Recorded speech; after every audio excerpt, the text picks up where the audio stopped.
Chapter 1 Beginning Wake. The night was cold in Kanahegakure. But for the ninja that called the village hidden in the leaves their home, it was business as usual. The streets were empty, save for the occasional drunk and beggar. Lights were sparse, and far in between as most homes were sound asleep at 3 in the morning. The shifting shadows of the Umbu patrol disturbed no one as they made their rounds, keeping watch over the peaceful village. Well, in ideals at least. The faces of 4 kages looked over the entirety of the village like Titan gargoyles. Their faces unique to the one next to it in both shape and headwear. The 4th face looked the kindest out of the bunch though. A sort of passive mask was etched in the stone, giving the man it was modeled after a look that showed just how much the spiky-haired kage had treasured the village he had protected. Out of the sea of darkened buildings, only one stood out. At least, only one had stood out to a passing Umbu patrol. Leaning fully into the soft embrace of his chair in the Hokage's office, one of the men whose face was carved into the monument overlooking the village sat behind his desk. Sarutobi Hiruzen was shifting through letters and notes stiffly after being informed by his most trusted ninja, the Umbu captain, of something that had every fiber in his being lock up in anger, and hate, and regret. "You are certain the villagers are the cause?" the old war veteran asked in a hard and tired tone. He really didn't want to believe what he had just heard, truly wishing that it was just some sick joke that the captain of his Umbu was playing at, hoping that he had just cracked under the pressure of his own life. A kneeling man in an Umbu uniform lifted his head, his dragon mask hiding the entirety of his face with only his gravity-defying gray hair giving any details of his identity. "Leave me alone," the dragon-masked captain recited in a monotone voice. Though Hiruzen could hear the hidden sea of anger lurking just beneath the surface of it. "Go away," the masked shinobi's fists clenched noticeably, and if his hands weren't covered in fingerless gloves, they would without a doubt show quivering white knuckles. "Not a monster." The gray-haired Umbu let out a silent sigh. Those were just the start of what I could make out on the walls and floors of his room. All of it, written in blood, and not a sight I would mistake. Hiruzen closed his eyes and swallowed the guilt of a night he would never forget.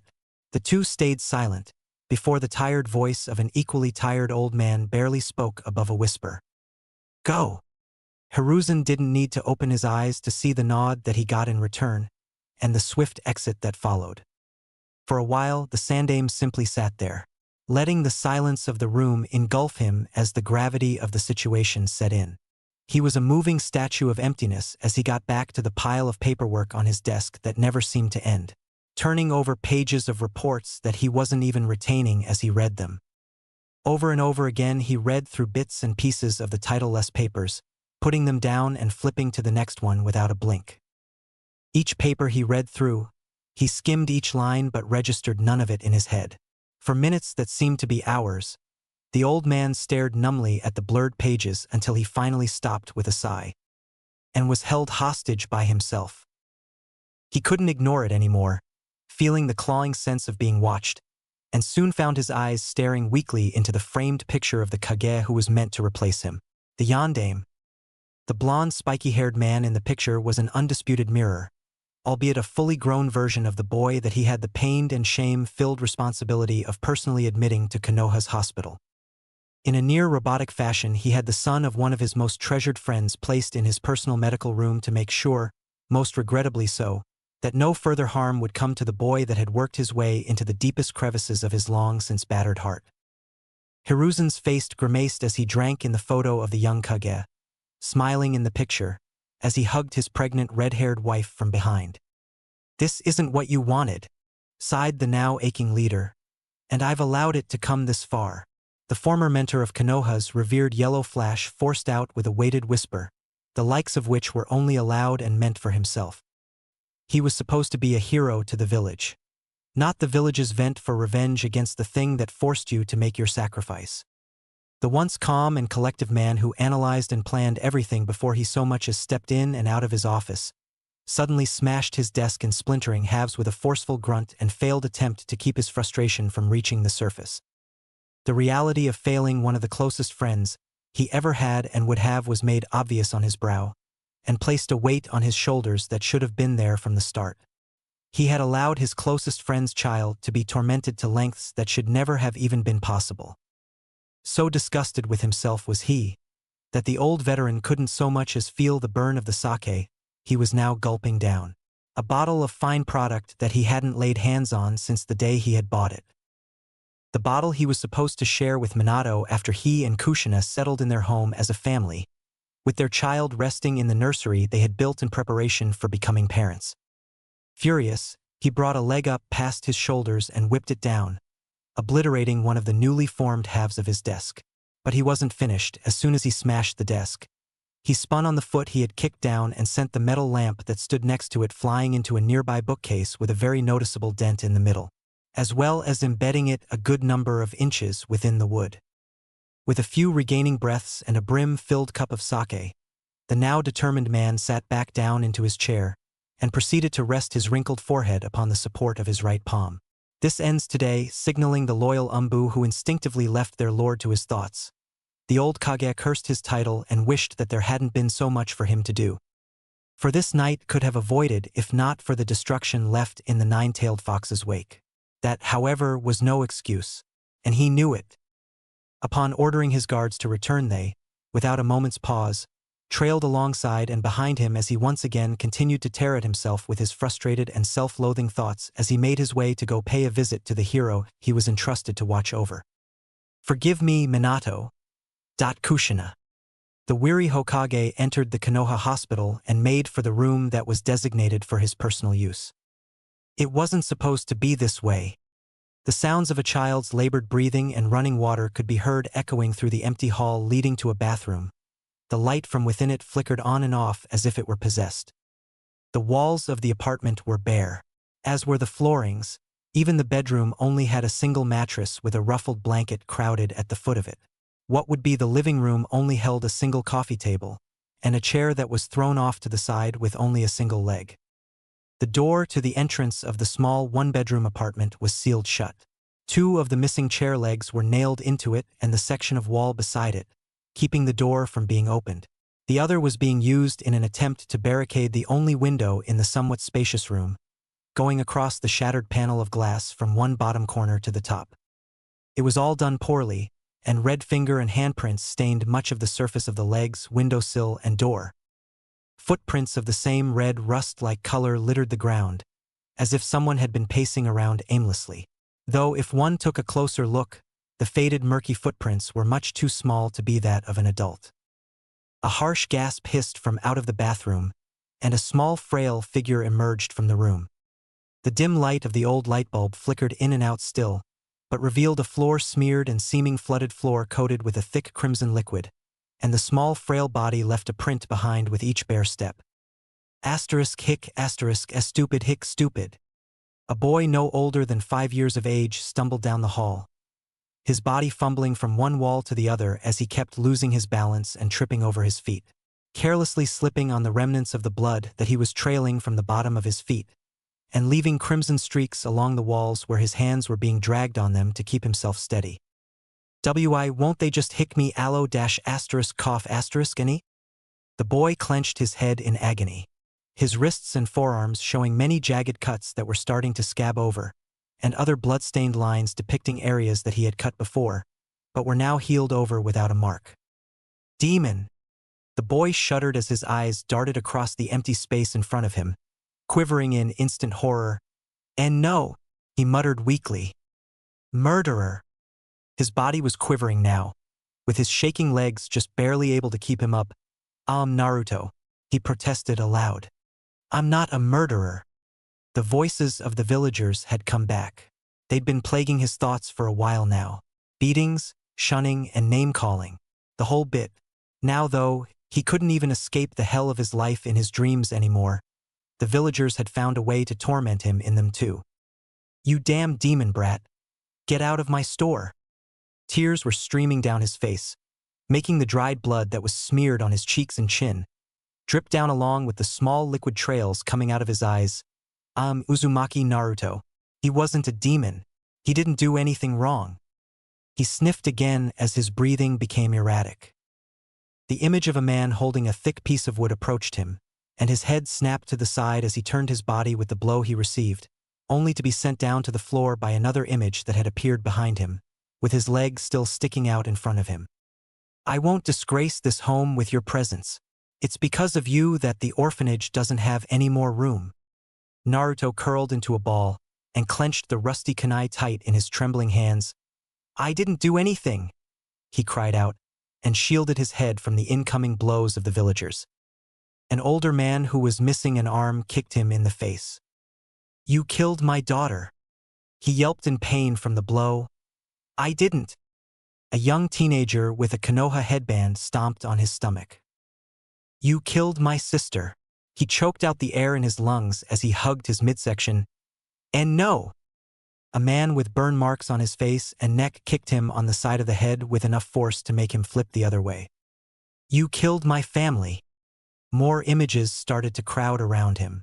Everywhere he looked, all he could see were the hateful eyes of the villagers, and faces turned into snarls of rage as more and more closed in on him.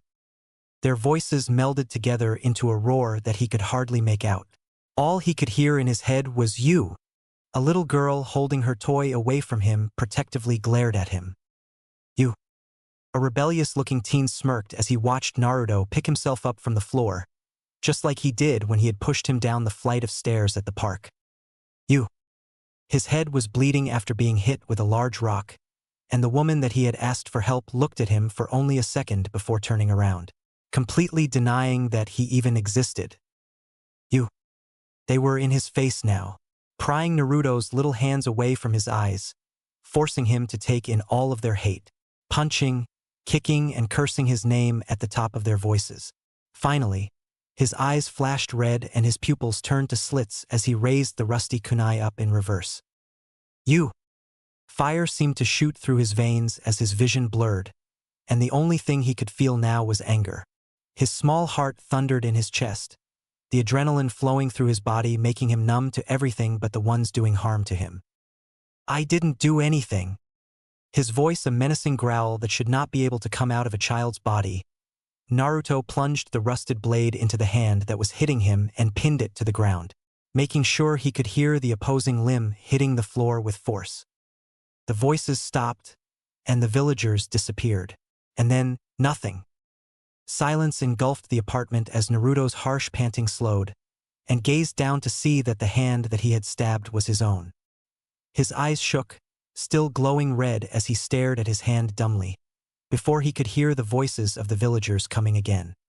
Fearing another onslaught coming, he clenched the kunai tighter and dragged the blade down. Rea dash. Asterisk gasp asterisk.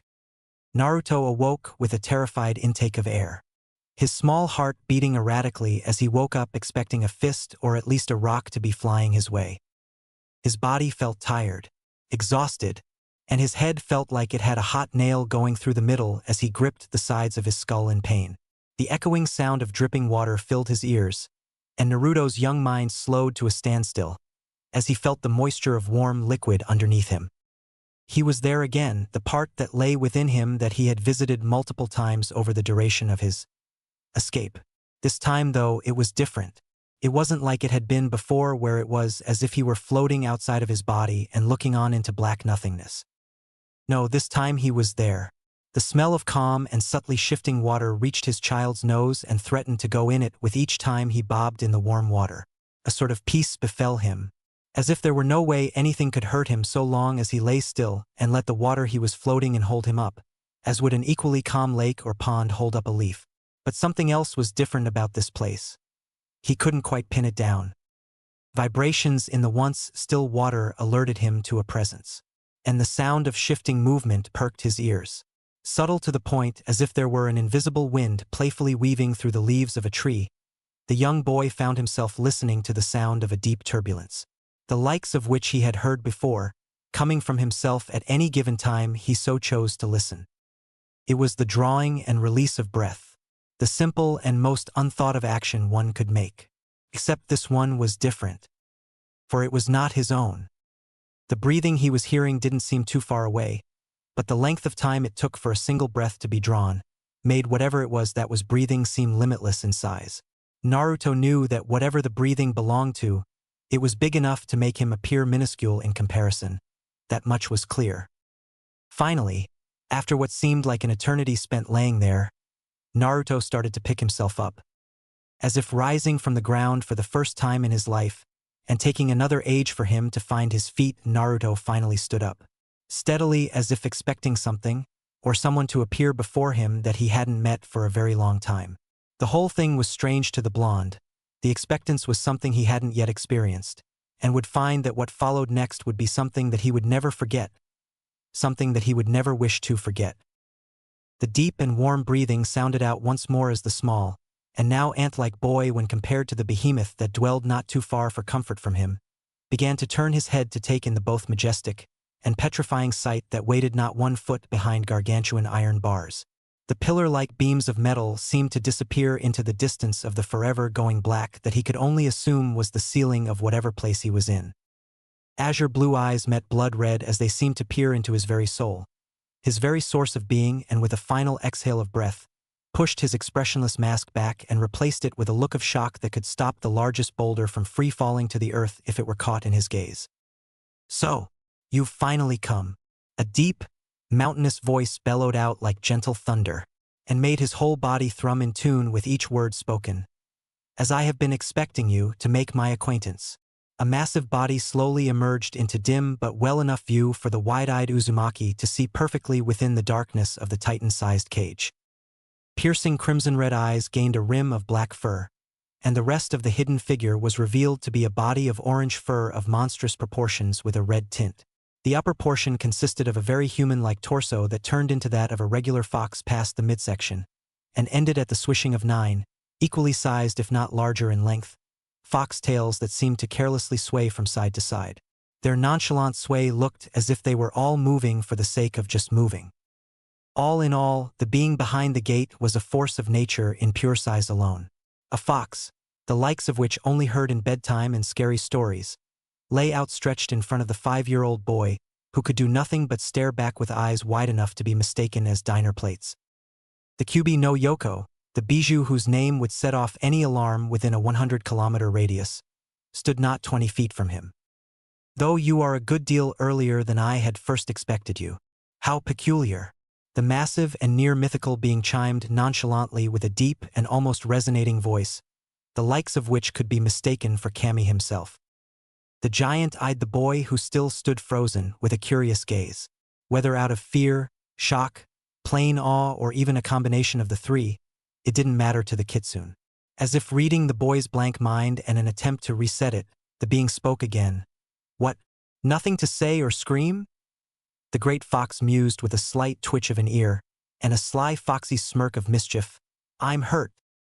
The body of pure and immense power lazily spoke as the blonde shifted from shock to confusion. A deep chuckle and near laugh could be heard as the fox sat on its haunches, peering down at the insect-like human boy that stared almost straight up with his mouth agape, trying to say something but the words could not make their way out. "You have no need to fear me, boy. If I truly wished you dead, you would be so already." The bijou's tails flicked in agitation. "If not for me, your futile attempts to end your pathetic life would have had you passed on already." The enormous fox spoke with a visible look of growing annoyance appearing on its fur-clad face. "Which you will pay for when the opportunity arises, as soon this is over with." The 9-tailed fox continued in a matter-of-fact tone as its human-like hands tapped the flooded ground in patient beats. At this point, saying the boy was clueless as to what was going on and how he should react would be the understatement of the century.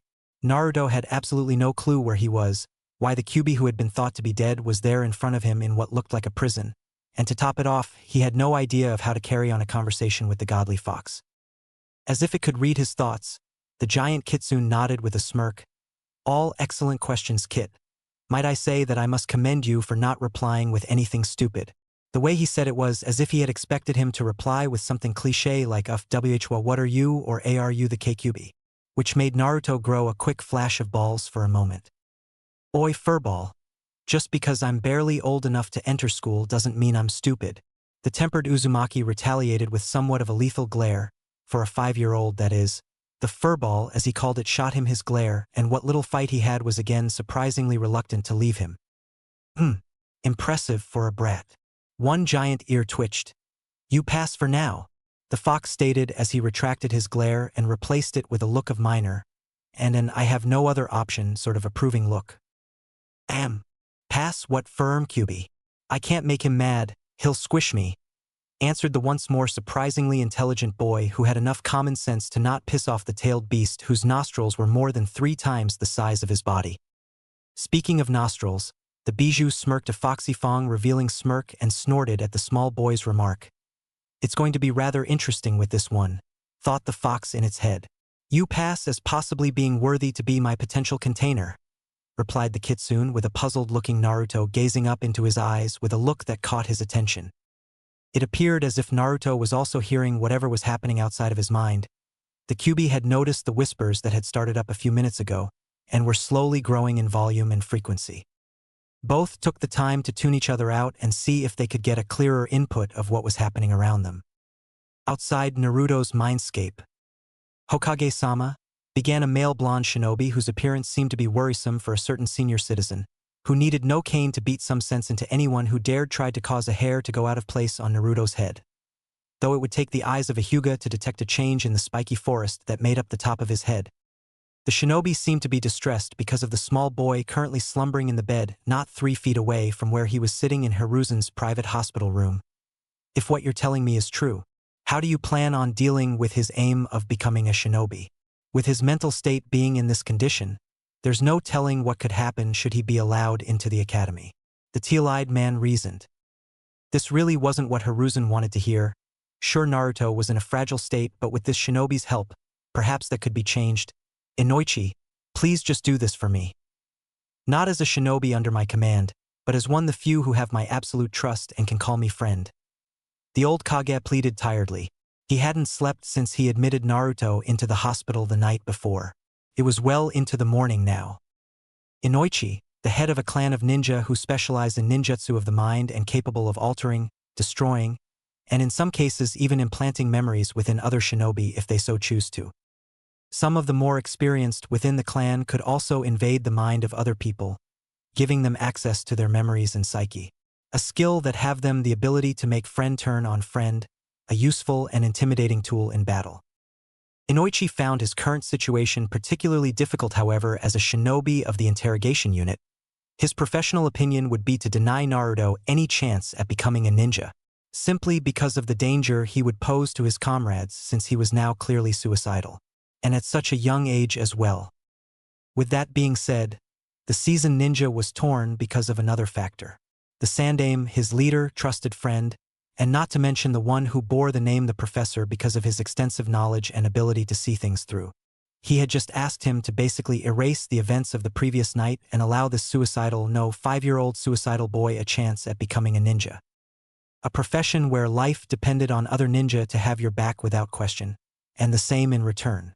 A mentally damaged ninja would get you killed in no time if given the opportunity, and the Sandaime was asking him to do just that?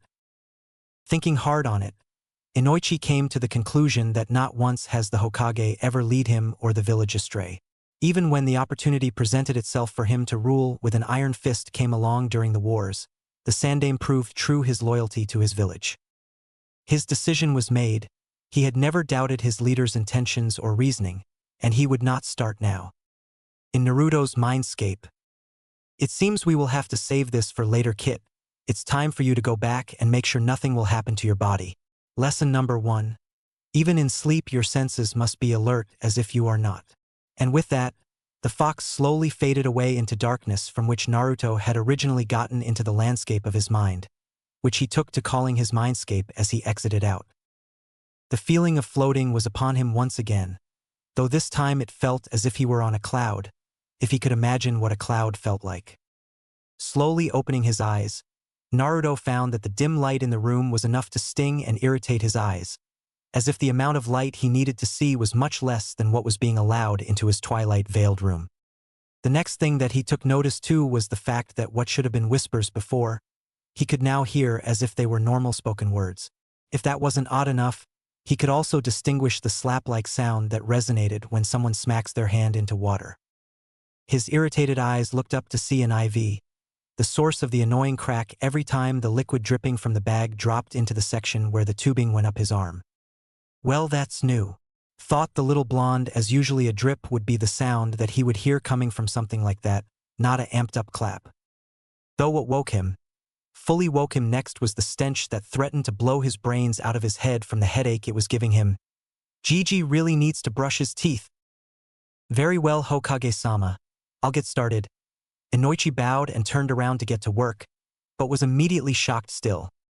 Sitting up on his bed, and who should be completely out for well over a week after what had taken place not 10 hours ago, was the very boy Inoichi had been asked to give a mental tune-up while he was unconscious. Not knowing what to do, the interrogator ninja immediately turned to his leader for instructions. Hiruzen couldn't believe his eyes. What was once a little boy on the verge of death and damn near the same color as the bed he was laying in, now was propped up and fully awake, looking around as would a little kid surveying unfamiliar surroundings, just as he should, for he was, in fact, supposed to be just that, a little kid. Then, it hit him just like the smell of his surrogate grandson's blood had the night before. The QB, taking everything within him, not jump up and rush in to embrace the boy in a hold that could quite possibly put him right back to sleep. The old veteran rose an eyebrow and voiced the only words he could form at the moment. Naruto-kun. How are you feeling this afternoon? Hoping not to startle the boy in any way after such an experience, though he was only there to see the aftermath of it, Naruto stood in his propped-up position for a few moments before turning his little head towards his grandfather figure, and the sight that Hiruzen bore witness to broke his heart more ways than he could count. What came into view was a face not belonging to your average, bounding with energy toddler. What looked into the old man's eyes was an expression that could make even a dead man look away, for the sight was not normal to see on one so young. The deadpan face that was once one full of radiant laughter and joy that could cheer up a fellow toddler who had lost his favorite toy, now stood lifeless, as if the candle that lit up his face and eyes had suddenly been blown out, and it was almost instantly followed by an imitation of that former face. Like a clear mask had been put, Naruto's face turned from still and without a spark of life to a hollow imitation of his once usual smile. The sight was truly tearing the old Kage apart, with every fake emotion displayed and sound aloud as the boy began to speak and forced the war veteran to struggle to keep the frown from appearing on his wrinkled brow. Hey Gigi. The obnoxiously loud boy sounded out with a now empty replica of his famous ear-to-ear grin. Upon continuing his sentence, Naruto proceeded to change his expression to that of a confused look and arched his eyebrows. Where am I? At this point, Hiruzen didn't have the slightest idea of how to answer his surrogate grandson's question, fearful of how his reply may cause the small boy who, if he hadn't have carried him out of his personal hell, appeared to be perfectly healthy with not a scratch on him. You are in the hospital, Naruto-kun. Not 1 second after his words were allowed to escape him did the boy's face undergo a rapid storm of emotions. A face that should only appear on one who has witnessed true terror and agony, such as the old survivor himself. Do you remember how you got here, Naruto-kun? The Sandaime dared ask. Inoichi was now once again stuck in between decisions, not knowing if his request to alter the tortured boy's memory was still valid, though something told him to stay put and see how it panned out. The smaller blonde, who could only look down in shame and defeat slowly, as well as painfully replied in a regrettable whisper, yes. At this point, there was really nothing Naruto could really do or say to get him out of his current situation. The once almost ghost-like elusive boy who could slip through and in between a village whose sole purpose seemed to be to seek him out and give him his daily dose of hate and blame, found himself unable to slip by this time. The only thing Hiruzen could ask was a 3-letter word that would decide the broken boy's fate. A boy who he had grown to love as his own. Why? The single-worded question would set in motion a line of events whose ripples would be felt across the elemental nations and the fabrics of the world itself. The tiny blonde looked directly into the veteran's eyes, with eyes that should not belong to one so young. A look that could make even the healthiest and fullest flower wilt and wither as if a plague had been set upon it. Eyes full of defeat and sorrow, the depths of which one could only achieve through years of unending pain and torment. A short and simple answer was given to the short and simple question. Why not? Naruto replied, sending the lurched forward body of the leader of his village immediately into the full support of the chair he sat on. The old war veteran looked at him with a loss for words, not knowing what to ask or even say that, not knowing even how to continue what he had set out to do. About to let loose another sentence, he was stopped dead in his tracks by what Naruto had to say next. "I know what I have inside me, Gigi." The young blonde began as his expression shifted into a state of blank stillness. "It's why the village hates me." Hiruzen looked on at his adopted grandson in both astonishment and horror. Astonishment that he had found out, but horror as his thoughts drifted to just how he had discovered the truth of his burden. Now sitting on the side of the bed and straightening his posture, Naruto spoke again, a cold, icy tone beginning to form as his words spilled into the dull silence of the hospital room. "I'm not going to let them make me do it again." The boy's face was etched with determination, and his eyes held scorn with a hint of underlining hate in them, serving to both reinforce his statement and effectively scare the old man with the almost coin-flip change of emotion and body language. An occurrence that almost never occurred to the old-time veteran. Tiny hands bunched up bits of the plain white hospital blanket as Naruto clenched his fists, and an all-too-familiar presence made itself known, though it did not show. It didn't have to, for the old war hero could feel the tailed beast in his grandson's shadow as his small body shook with anger. The limited light in the room seemed to dim as Naruto continued, "I'll never let them hurt me again." Had his eyes not been the deep blue that they were, the old man could have sworn he could make out the blurred image of the kitsune that was sealed within his grandson. Making its presence known as the shadows behind the eerily still Uzumaki seemed to quiver and fluctuate like smoke as he imagined the commanding presence of the great fox staring him down. And only the stress of metal being compressed and glass shattering broke the unending silence that consumed the room. If this was the power of the fox as he was sealed, one could only imagine what it was like when it was in no such prison. Glancing behind Naruto out of the corner of his eyes, the Sandaime could see the handiwork of the boy's hatred for those who had led him to his self-infliction. The IV the hospital had Naruto on was all but operational. The pressure from his anger had made it compact on itself as if it were in some sort of press. A plausible side effect from being attached to the boy's arm via needle. Hiruzen could do nothing but sit there and continue to stare at Naruto with his still unwavering look of fearful shock. Of all the years he had lived, of all the years he had fought, of all the years he had spent conquering and surviving everything that was thrown in his way, all that time proved for naught, as he had absolutely no idea of what action to take. Looking back at one of his only true friends, he signaled for the man to sit down. Something was telling him that his request would no longer be necessary. The next couple of weeks would hold supervision and constant observation of his behavior. Naruto knew that his Kage grandfather figure would be watching him close, but it wasn't a troubling matter to him anymore. It wasn't like he ever had trouble staying under the noses of ninja before. Alright, made a few slight changes to the AU to let people know the story is no longer under overhaul, but the same rules apply from before. Am I repeating my mistakes? To the veteran readers who restarted the story. Some people do that, including me, which is why I'm putting this. Are the scene changes so far a little jumpy or workable? How is my current style of write? Is it okay? Or do I still need to do some adjusting? And lastly, Chapter 2, The First Steps. Waking up from a rather unpleasant dream of reliving the time he had spent in the same apartment he had woken in, only in a much more far-gone state, Naruto found himself sitting up and saying good morning to no one in particular. A habit that he'd had for as long as he could remember. It was a comfort thing, he supposed, the comfort of having someone to greet him in the morning. Even if it was himself. It had been about a week since he had been allowed out of the hospital after his attempt on his own life, and he found himself at a loss at what to think. His head was empty, void of any feeling or thought. The only thing that existed in his mind at the moment, the only thought he could hear clearly in his head, was live. The only question was, how exactly was he supposed to do that? He had nobody to look to for guidance. No father to show him how to will his way through the hell that was his life, and no mother to tell him loving words to keep him motivated. He was all alone, right from the start. Naruto got up from his small worn-out mattress and headed into the bathroom to wash up. He said nothing as he started running the cold water into the half-stall, half-tub of his shower.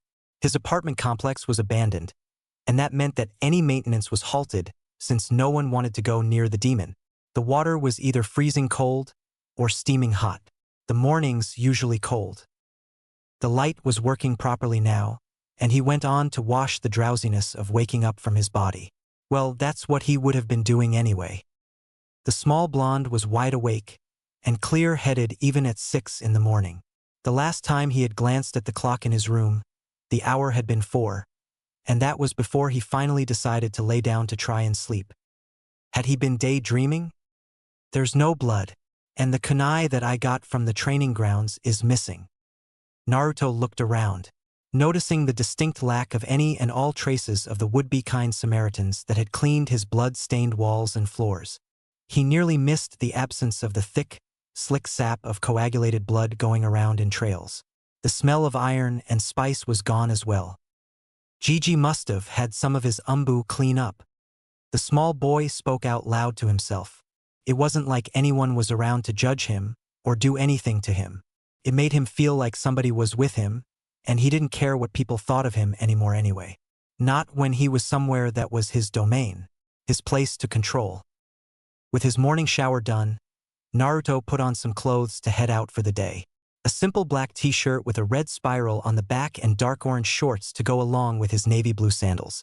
Hiruzen and Inoichi had explained to him that if he had any chance of still becoming a shinobi for Konoha, he would need to be mentally stable and evaluated to make sure that he would be fit for duty. The entry age of the academy was 6. That meant that he only had 6 months to prove to the 2 veteran ninja that he was mentally healthy. Or at least pretend to be. And so, with nothing better to do, the Uzumaki headed out to have a stroll through the village that hated him. A village that he hated with equal or more intense measure in return. In the Hokage's office. It was a relatively peaceful and non-eventful start of the day for the Sandaime, as he had created a few shadow clones that reluctantly burdened themselves with completing all the paperwork on his desk while he caught up on lost sleep and contemplated on what actions to take regarding a certain Namikaze and Uzumaki heir. His dreams were plagued with visions of what he had seen in that cursed apartment of his surrogate grandson. Several different versions even ended with Naruto's death. The war hero had many demons haunting his conscience, and even more his dreams. But this was one he was not be able to suppress as easily, because there was no possible way he would be able to forget the decision he had made to keep Naruto in the dark about what he held within him, on top of the fact that he was still hiding the knowledge of his heritage from the boy. The things that they were permitted to do, the things that they were ordered to do, and the things that they did outside their orders hardened the hearts of all ninja. It allowed them to do whatever was necessary to keep themselves and their families alive and safe. But even a ninja like Hiruzen had his limits. He would burn in hell for what he had allowed to happen to his best friend's son, if he weren't already heading there for the sins that he had committed for his village. What he had pulled Naruto from was, with lack of a better word, a nightmare. A nightmare given reality. Blinking away from his tired thoughts, the old man sat up and looked towards the door, which had been struck by a few knocks. So distracted was he, that the old war veteran hadn't heard or sensed the owner of the knocks coming. Perhaps he was getting too old to be wearing his hat anymore. The elder Hokage groomed himself a bit and placed the bearing weight of the hat signifying his position upon his head, and nodded to his tired image in the mirror that he pulled out of his desk. Enter. If it had been any other day before the recent events, Hiruzen would have found Inoichi stopping by an enjoyable presence. They had always gotten along rather well. The two were like friends who caught up with each other every time they met, even if it were only a few hours or a day since the last time they had met. This time, however, was a very grave meeting. For the mutually shared experience that the two shinobi had taken part in, they would also both give much for it to have never happened. Stepping into his leader and friend's office, Inoichi wore a smile of reassurance, signaling that the news he brought with him was good. The sight was already cheering the worried man up as he bowed in respect before speaking. Hokage-sama, I have news that I think you'll find very relieving, and you're going to laugh when I tell you who is at the center of it. The blonde jonin spoke with an underlining of humor, as if saying, "Why am I not surprised?" with the little shake of his head that he gave. Seeing the relief in his face along with the obvious glee that went along with it, The Hokage smiled along and nodded his head. So, who does this good news revolve around, Inoichi? A soft but solid smile extended itself proudly upon the blonde nin's face as he continued. Well, it seems as if Naruto-kun has made himself a friend. Inoichi reassured with a nod as the Hokage's brow shot up in a questioning manner. And that number will be raising this afternoon if I know that girl. The Hokage couldn't be happier. And who might his saviors be, Inoichi? Asked the Hokage with a reference to Naruto's hard, but shattered state a week prior in the hospital bed. Inoichi looked down a little at the subtle, but obvious reference to what had transpired with the little boy who was more a wreck than a POW stuck in an enemy's interrogation headquarters. But, thinking back to how his daughter had unknowingly pulled the tortured boy out of his pit, even if by just a bit, was enough to leave him without a doubt that he would be okay. Well, it seems Ino has seen something in him. They barely met the other day and aren't separable when they're together. Ino was truly humbled, realizing how much impact having people acknowledge and befriend you can have on somebody. The Hokage could do nothing but smile at hearing the words of his friend, assuring him that his grandson was indeed getting better, and so soon after the horror of his demise at that. It seems she takes after your wife when it comes to healing people's spirits? Any Inoichi? The old man spoke with a knowing and sincere tone. Said blonde shinobi blushed a tiny bit and smiled harder at the statement, bringing him back to the time when he and his wife had been courting before their marriage. Or rather his wife courting him as he was very shy and at the time in a difficult place after the Third War. Asterisk chuckles asterisk yes. She's just like her mother. The teal-eyed man blushed in even more embarrassment as he ran his hand through his hair and clenched his little ponytail as he wondered just how much she'd resemble her in time. I haven't known Naruto personally for long, but I'm very happy that they've become friends, and I hope that they'll stay friends. He continued as his joyous smile returned in confirmation that he may have gained a new party member at dinner, as Ino often invited Shikaku and chose his boys Shikamaru and Choji when they weren't being trained by their respected clansmen. Hiruzen did what Inoichi had never thought he'd do, seeing as how he was the leader of the village and expected to be an object of strength, nearly making him take a stumbling step back. The hero of the three great ninja wars, the god of shinobi, and the professor all rolled into one wise and powerful shinobi. Embraced Inoichi in an almost suffocating hug as he could only choke a single word out in gratitude for the blonde father not trying to distance himself or his daughter from his surrogate grandson, quite possibly saving his life in the process. The only word to be sounded, but whose feelings were felt nonetheless, was a solemn and shaky, "Thank you." The words were all but whispered out, but every ounce of gratitude and honor was conveyed. And though Hiruzen had already expressed his attitude, he still felt the need to shake the Jonin's hand before he saw himself out. Sitting back into the comforting embrace of his chair, the old and a little less worried man found himself taking up the picture of the yondaime again, and smiled as the smiling figure in the picture seemed to know what he was going to tell it already. With a waist-level bow to the framed picture, the sandaime retired to his bed, and went on to dream of nothing in particular. Just the sun-filled grounds of the Konoha Grand Stadium. A picture-perfect day, with a cool breeze lazing its way throughout the empty bleachers and benches below his balcony. A strange, but beautiful display of silky feathers dancing about the cool air of the large structure. In the streets of Konoha, the civilian-littered streets in the shopping district were full of chatter, and the occasional grunt of someone in a bad mood. Though some of those snorts and various sounds of disgust were the cause of one Naruto Uzumaki, minding his own business as he walked through the streets. Look at them all, he thought to himself. Each and every one of them would stick a kunai in me if they didn't know that Umbu keep a close watch on me. Naruto looked a few of the villagers he passed in the eye. Each one of them held looks full of hate that were as easy to pick apart from the ones who simply ignored him, as it was easy enough to tell a Hyuga with their bloodline activated, or at rest. It was all in how they looked at him, and they wore their distrust of him like a badge of honor as they turned their heads to follow his receding form. You are most certainly right about that, Kit. You should know that each and every person around you has the capability to act on their hatred. You are a monster in child's form to their eyes, and all it would take for them to attempt to slay the beast that they see is the right push. The Kyuubi spoke in Naruto's mind on such suddenness that he almost fell out of step. He noticed that a few of the villagers shot him a look when he stumbled slightly. Like a pack of rabid animals, they locked onto him and just waited for him to do something that would warrant them a chance to cause him harm. Parasites. He growled inwardly, not really knowing where he had actually gotten that word from. Getting out of the heat of attention, Naruto turned a corner sharply and sped down the alleyway after he noticed the more daring of the villagers follow him. He had always been a nimble body, and for reasons he now knew the cause to, he could move however fast his body would allow for much longer than anyone his age. He simply didn't tire from running and jumping around. So hightailing it out of the alley, the small blonde sprinted and leapt from dumpster to wall, and finally over the section of fence that surrounded the part of the shopping district that he was at. He had a good ways to go to the park that nobody usually occupied. A perfect place for him to get away from it all. Speaking of which, what do you mean everyone can act on their hatred? If the bijou was talking about their usual rounds of throwing hard objects and their attempts to beat him, he already knew that. A slight warm haze filled his head as the feared voice of the kitsune within him boomed in his mind again. I mean just that. To truly display their emotion, in this case, the hatred towards you for simply housing me within your body. Not the petty public humiliation that they subject you to day in and day out, but to actually seek to claim your life.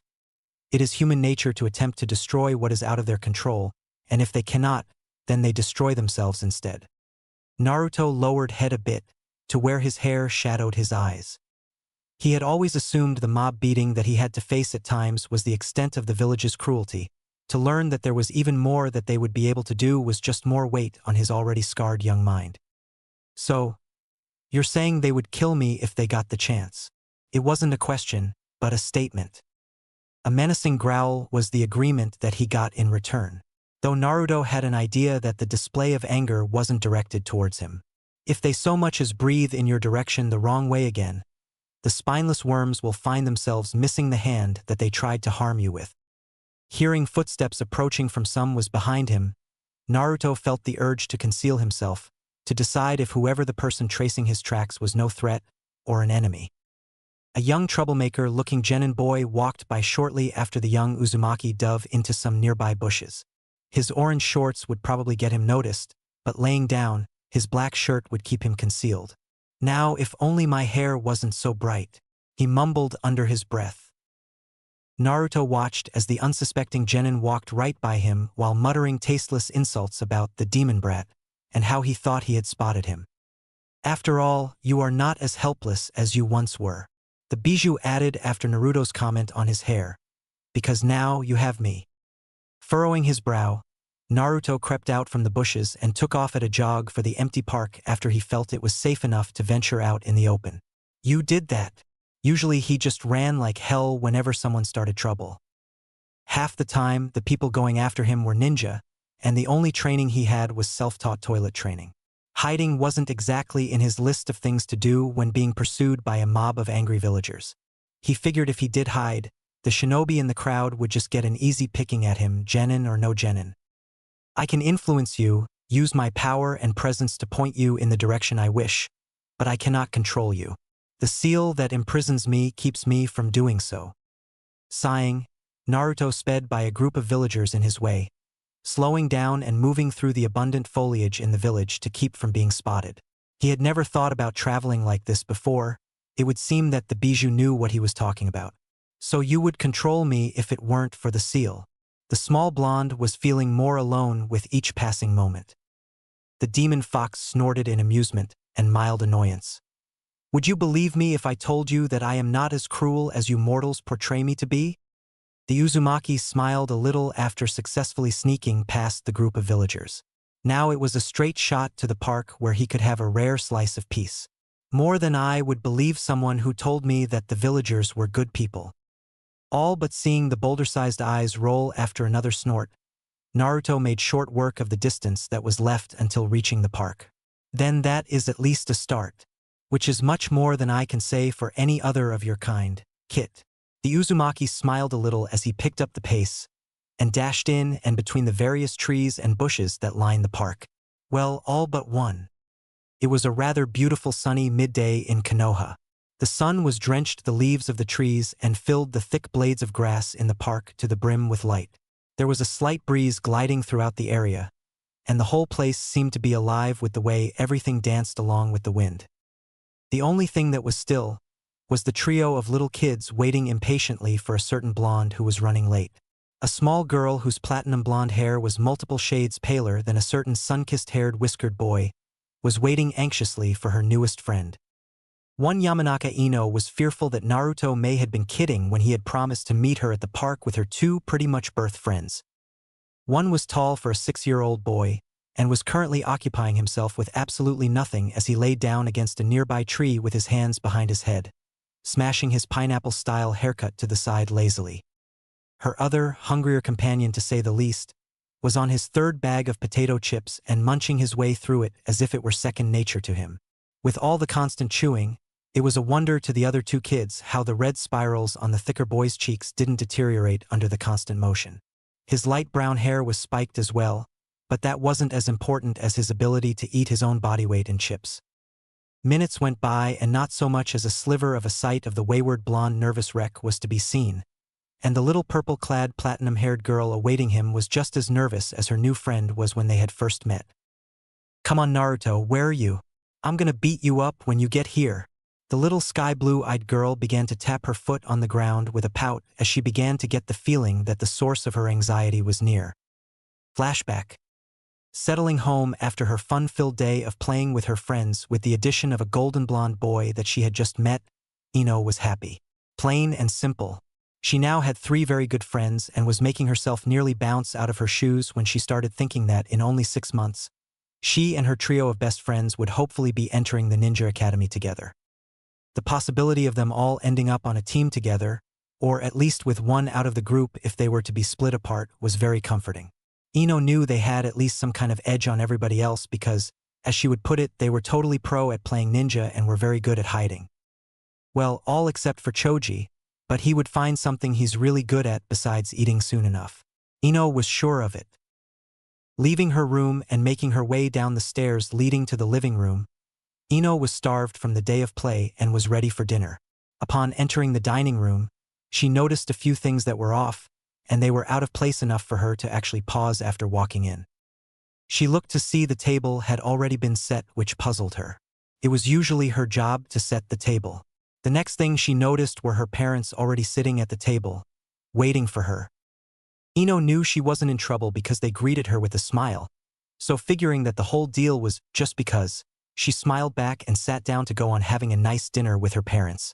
A nice, normal family dinner. After eating their food in peace and taking a few minutes to talk about how each other's day was and what not, Inoichi turned to his daughter. "So, Ino, I heard you've made a new friend. Uzumaki Naruto, if I'm not mistaken," he said with a calm but strong voice. The young Yamanaka was wondering when this would be brought up. Ino wasn't stupid, even if she was barely going to be academy age.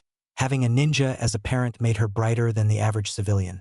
She didn't think her parents would bring it up the same day that she met Naruto. However, Ino was prepared. She had known from the moment he had run into her who he was, seeing as how you were considered special, for not knowing who the demon brat was. Why she gave him a chance to play with her and her friends was simply because she did not judge anyone without knowing them first, as she would hope that people would do the same for her. What she saw was a peaceful, caring, and gentleman of a little boy. He was no different than anyone else, and if anyone said differently in front of her, she'd give them a good kick in the shin. There was a reason why a certain clumsy Nara clan head was always weary of her when she was in new clothes, in his presence, while he had a cup of any form of liquid in hand. Ino took a deep breath and stared down her father as best she could. "Yes, father. And he's not who people say he is. He's my friend, and anyone who says different will have to answer to me," the little blonde fury exclaimed as she flexed her little arm, showing what pain awaited those who would challenge her view of her newest best friend. Ino expected a fight from her parents, a glare at the very least, but all she got was laughter. Inoichi couldn't be prouder of his daughter, for being as sociable as she was. He was afraid that Ino would follow the crowd and hate Naruto just because everyone else did. Seeing as how this wasn't the case, he smiled widely as did his wife and both nodded in approval. "I'm glad to hear it, Ino." He chuckled with noticeable glee on his face. Looking towards her husband in a humorous manner, Ino's mother, Keiho, continued for him as he was probably occupied with conjuring up countless different reasons as to why his daughter is his princess, and will always be his princess right about now. And we'll be expecting one more addition at our table next time we have your friends for dinner. A hazel-eyed, shoulder-length brunette beauty with fair skin spoke in her husband's wake with equal glee. Ino could do nothing but smile and hug her parents. They had accepted her newest friend whom she would enjoy spending time with, and that just meant easier playtime all around. Flashback end. The talking to that she had gotten from her parents, particularly her father, really made an impression on her. Later on that night, Inoichi had come to her room to discuss Naruto's upbringing. Though they were the same age, Ino couldn't believe that he had been living basically by himself since he could walk. Her father had told her that the orphanage had barely taken care of him, and he had been given his own apartment at the age of 3 with Umbu to help teach him things. As young as she was, Ino knew they came from 2 different worlds.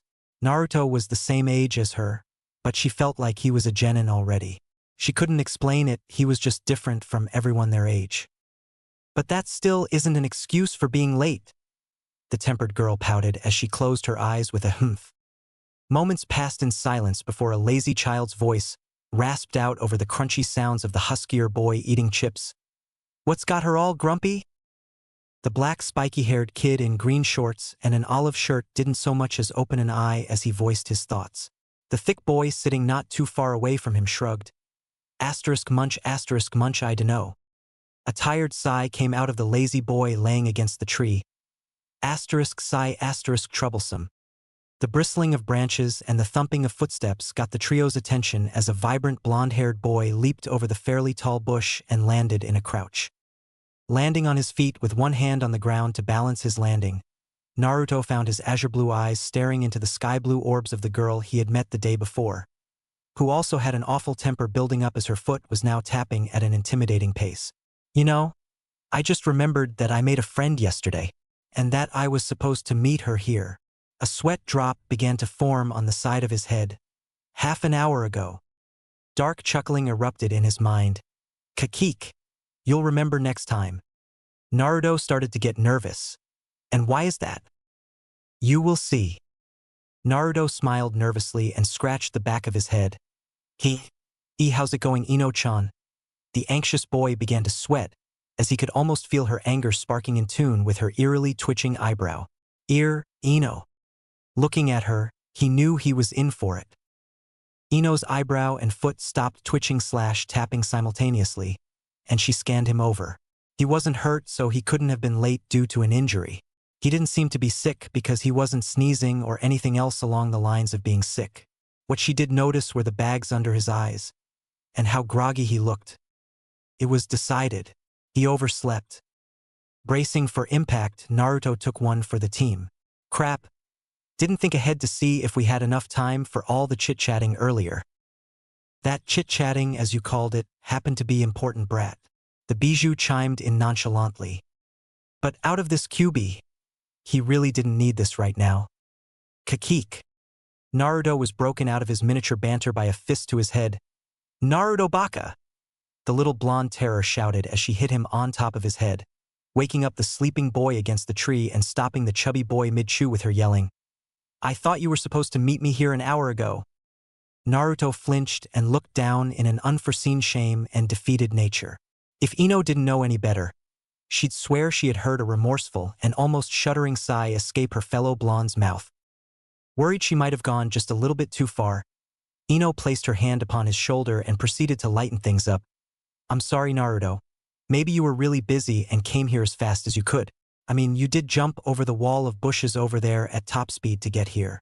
Looking over to the bushes she was referring to, she then realized that the feat Naruto had pulled off was impressive. Really impressive. The bushes had to at least be almost 2 meters tall, sparking curiosity as to how the boy managed to vault over, top speed or not. Turning to her fellow blonde to question how he managed to vault over, she was stopped in her tracks as the boy was still looking down as ever, though with an empty look in his eyes. Naruto-kun, are you okay? Ino asked sincerely as she was beginning to worry that she had really overdone it. Naruto let out a sigh as he rubbed his hands together. I'm sorry for making you and your friends wait, Ino. He put his hands in his pockets, never looking up from the ground. I'm already causing you trouble and we've barely even met. You must hate me. Ino was taken back at his remark. Sure, she had blown up a little bit, but that didn't mean she hated him for being late. She was just teasing him, even if she was a little upset. Seeing as how she was only 5 years old, just like Naruto, she didn't quite have the capacity to think further into his behavior, so she decided to just salvage the situation and continue on with their play day like they planned to. It's okay, Naruto-kun, really? Nothing to fuss about, the little girl said with a smile. Without anything to fight with, Naruto could do nothing but nod his head in agreement and put on a small smile as her other two companions seemed to be into the commotion he had unintentionally been making. All right, Naruto-kun. These are my other friends. The now ecstatic Ino was hopping up and down as she called over her two best friends. She gestured her hand at the tall 5-year-old with a pineapple haircut. This is Nara Shikamaru. The girl giggled as the boy stifled a yawn. Yo! Was all that was said before a whisper, that only Naruto could hear ever since waking up in the hospital, made him chuckle under his breath as the boy named Shikamaru was muttering troublesome, under his breath. Ino moved on to the now frowning, thick boy who had just finished his third, large bag of potato chips. And this is a kimchi choji. Ino rolled her eyes as the boy was still fretting over his shortage of snacks as his stomach made the problem audible. Naruto nodded in acknowledgement, surprising both boys as he greeted them since he was proving pretty much every rumor wrong so far. Nara-san, Akimichi-san, very nice to meet friends of Ino-chan. He spoke with as much respect as he could muster, not wanting to miss or mess up another opportunity of possibly making more friends. It wasn't in Naruto's nature to play the respectable role. With him, what you see is what you get. He was true and honest with the people he interacted with, and expected nothing less in return. That, and if what Ino had told him the day before, her dad would be watching him close. He needed to try to be normal for himself, as much as he needed to get his approval for the academy. A win-win situation. The boys looked at each other and the Nara just shrugged with a smile. Just our first names are fine, Naruto. Friends of Ino's are friends of ours. Shikamaru said with a smile while pointing back at Ino in a hitchhiker fashion as the thicker boy nodded with his mouth, since it was too full to speak, as he somehow managed to procure another bag of chips out of nowhere. Naruto could only smile. For the next couple of hours, the group of kids set off to play ninja, Choji being it multiple times as he was always easily caught. For a while, Naruto wasn't sure if he just felt out of place, or if he truly didn't belong with anyone his age. But soon enough, the Uzumaki was smiling and playing with as much vigor as Ino, and managed to only get discovered once. Far off into the distance, however, a certain ponytailed shinobi observed the group of playing children with a critical eye. Mumbled the interrogator ninja as he was off resting in a tree while watching his only daughter play with her usual friends, and the addition of the broken boy he had seen but a few days prior. If he hadn't had looked into the young boy's psyche for a split second before the walls of his mind came crashing down in a baffling defense, Inoichi would have never had been able to tell him apart from any other kid running around and playing ninja with their friends before entering the academy. The proud father couldn't help but smile as his daughter had done the simplest, yet most life-saving and life-changing decision that she would have in her life. Taking one last glance to the energetic bunch, minus one particular Nara, he once again smiled as he saw the real version of the fabled Naruto smile, with every bit of vibrant joy present in it while he stalked off back to the interrogation headquarters, as his lunch break was over. On his way home, young Naruto had stopped by Ichiraku's to tell Tucci and his daughter Ayam all about his new friends and how they had spent the whole day playing. The humble owners of the shop were so excited and happy for their might-as-well-be surrogate son/brother, that they had offered him unlimited ramen for a week, not caring if they had to restock their inventory 3 or 4 times, seeing as how the boy could finish a whole cauldron by himself. Where that food all went into his tiny body is a question that they asked themselves many times over and just left it to be one of the wonders of the elemental nations. It was about 11 at night now.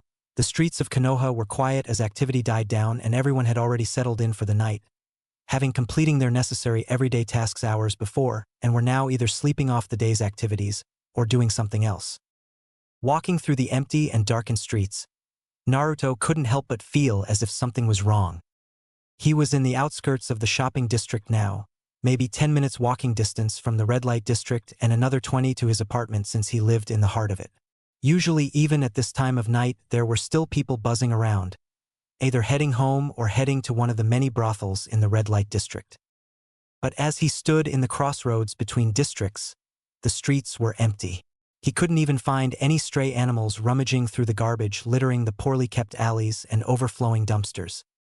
The only thing he could hear and practically feel was silence. It was then that Naruto felt an ominous presence on him, and seeing as how there was nobody around that was visible, the boy came to the conclusion that he was very familiar with. In fact, it was something that he had developed a sort of sixth sense for. He was being watched.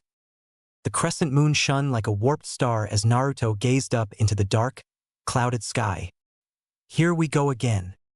Growing up under the eyes of a shinobi village's guard, being watched and having to sneak your way around just to get to a quiet place to rest or even go out to get his essentials to live, Naruto had developed a sense of stealth that shouldn't be present until he was already a trained ninja.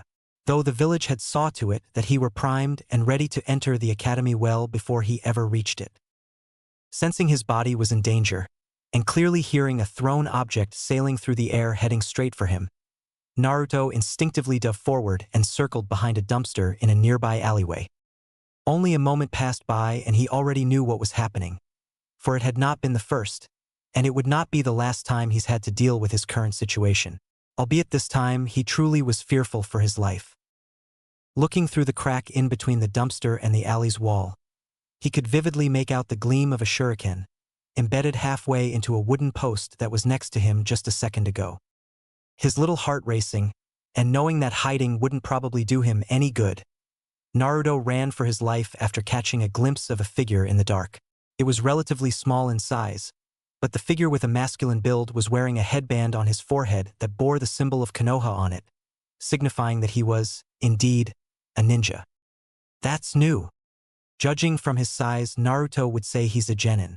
But however green he may be, it still made him deadly to Naruto, and he knew it. The small blonde's pace just increased even faster, far exceeding one of his age at the rate he was going. He had never been pursued by a ninja before. They had only ever gotten a few hits on him before having to leave before the arrival of Umbu. But now, he had to face his sudden enrollment into Crash Course Flee from Ninja 101. Head-on. Not stopping, the blur that was Naruto raced straight through the middle of the village, not bothering to call for help, for he already knew that would only see to it that others joined the one that was already chasing him and intent on taking his life. Hour-long seconds passed by as his pursuer didn't let up, and the full-on sprint that Naruto had taken off in, pushing past any speed he had reached before, had him panting heavily as he was desperately trying to get away to save himself. If he could fight, he would, but Naruto knew that if he stopped now, he would be dead. Dipping his head away from the sounds of shuriken whizzing by, and taking with them the tips of a few of his blonde hairs, Naruto took a chance and did a hard right turn, into another alleyway leading out to the training fields. Lose him in the forest. Not looking back, the boy maneuvered through and around the long alleyway debris, as if he were a seasoned acrobat content on winning some sort of prize, the prize in this case being his life. Dodging, juking and jumping from and on top of dumpsters and various discarded debris littering the long alley in between a random warehouse and a large apartment complex, Naruto began to notice something. His movements started to become more fluid and precise, as if he were getting better at running for his life. His pursuer was also surprised by his sudden increase in acrobatic ability. He thought he would have ended the demon's life minutes ago. Seeing him now was sending a chill running through his spine since right now it was only 5. Imagining what it would be capable of later was all the more drive for him to kill it now. Chancing a glance back for only a fraction of a second, Naruto could clearly see the shape and glint of a kunai being palmed and gripped harshly no more than 10 yards behind him, intended on finding its way into his little body. Facing forward again, he dug deep and raced even faster while still avoiding shuriken. Suddenly, time seemed to stand still as his heartbeat slowed from almost a bursting rate to miles in between each thump. The once moonlit alleyway was then clouded over in a shroud of darkness growing from the edges of his vision, just as half his eyesight was blackened, leaving the center in a blurred tunnel vision. A warm and fire-like feeling flowed through his little body and his sight exploded into clarity. For a moment, he was nearly blinded because of his now extremely sensitive eyes. Power surged through him, He felt light as a feather and yet stronger than he ever thought he could be as he leapt from wall to wall and taking off on all fours as soon as he hit the ground without so much as a fraction of hesitation. The raw power and killing intent that came of Naruto in tidal waves froze the rogue in place, and even caused him to cut himself as the gray-clad shinobi crashed in a sudden stop. Naruto didn't look back after that, and found himself sprinting on all fours like second nature. His eyes were still adjusting to the sudden ability to see completely clear in the dark, but he didn't miss the way the village blurred past his vision as he didn't let up his pace for a moment. Naruto saw a large building in front of him, and knew that the only choice was to go over it. Going around would give his pursuer a chance to catch up, and that simply wouldn't do. He couldn't form coherent thoughts at the moment. He was running off pure unimpaired instinct. Getting closer to the building, Naruto felt like he was dreaming when he saw his hands palm the floor like an animal, and could feel his legs coil. The next thing the small blonde knew, he was sailing through the air. He regained some higher brain functionality then, and waved his arms around frantically. If he could, he would have screamed, but he was still in his trance-like state, so the only sounds he could hear was the panting of his breath and the thundering of his heart. Landing on the roof and rolling to disperse the impact force, Naruto continued to just look through his own eyes as his body seemingly moved on its own, and leaped over a table and a small wooden fence that was on the roof, before jumping off of the 4-story tall building, only to land on the ground with a crunch before using his arms to push himself back up and kept on going. Seconds? Minutes? Hours? Naruto couldn't tell how long he had been running. His vision was completely blurred over now, leaving him almost blind. He had lost all sense of time as soon as the massive surge of power exploded in him. Naruto had expected his vision to clear, but it didn't register in his mind that it was actually deteriorating as he kept on moving. His body felt like it was full of lead now, and his vision was veiled in gray, as if all the color was taken from the world. Finally, at what seemed like the worst time possible, racing alongside a line of bushes that ran through several training grounds on all fours, Naruto felt as if he were pulled by whatever force was pushing him forward. He was thrown down deep into what he thought was a hole in the ground, and fell for what seemed like eternity as he watched the light of the moon and stars fade away from view. The curtain of bright starlight morphed into only a single ray of veiled light as he finally crashed into the ground with a loud thud. Toppling and flopping on every part of his body possible, sharp pains invading him every time he hit the floor and fell again. Stairs, Naruto thought as he finally hit solid ground and slid for a couple more feet, feeling like it took minutes for him to come to a complete stop. After he inevitably slowed to a standstill, Naruto coughed out the breath he had been holding in, and gulped down air as the warm feeling flowing through his veins subsided. Slow building panic and exhaustion started to take hold, because now he was truly starting to realize the gravity of the situation he was just in. Crap, crap, crap. Naruto tried to move, but couldn't even growl in anger when his body refused to twitch a finger. Damn, now what do I do? That genin is going to gut me. As much as he was fighting it, the exhaustion was catching up to Naruto, and the small boy was putting all of his will to keep his eyes open. Hush, kid. You're safe now. The bijou inside him finally spoke up in a relieved manner. Though Naruto didn't really notice, he was too focused on trying to keep his eyes open, but to no avail. His body was battered, weary, and completely drained of energy. Another warmth spread through his body, only this time it was faint, like a low flame steadily burning with dim red coals underneath. Rest now, Naruto. I'll watch over you, and take care of any fools who attempt to tamper with you. The demon fox waited patiently for Naruto to stop fighting. Sleep, you earned it. Naruto didn't have to be told twice this time, though he still reluctantly slipped into unconsciousness and allowed his body to rest. The Kyuubi observed his sleeping form as his body had already shimmered into the mindscape. For a while, the bijou simply sat on its haunches as Naruto let out quiet snores. The ancient fox played the events of the night over in its head, analyzing how the small boy had reacted to the life-or-death situation that he had been in, seeing that while he fled, it had taken a considerable amount of courage to act the way he did, to survive. The giant fox closed its eyes after a moment and slowly settled its head on its paws, 3 of its tails wrapping around Naruto and brought him in close to its body. Naruto never knew it, but he often appeared in the mindscape while he slept. Seeing as how the Bijou really had no reason to hate the boy, having had no choice in becoming a Jinchuriki, the Kitsune slowly warmed up to him after watching him having to endure everything in his life. All for a village that wanted to kill him as gratitude. The Bijou hadn't told him yet, but she could see through his eyes, hear what he hears, and feel what he feels along with hearing his thoughts.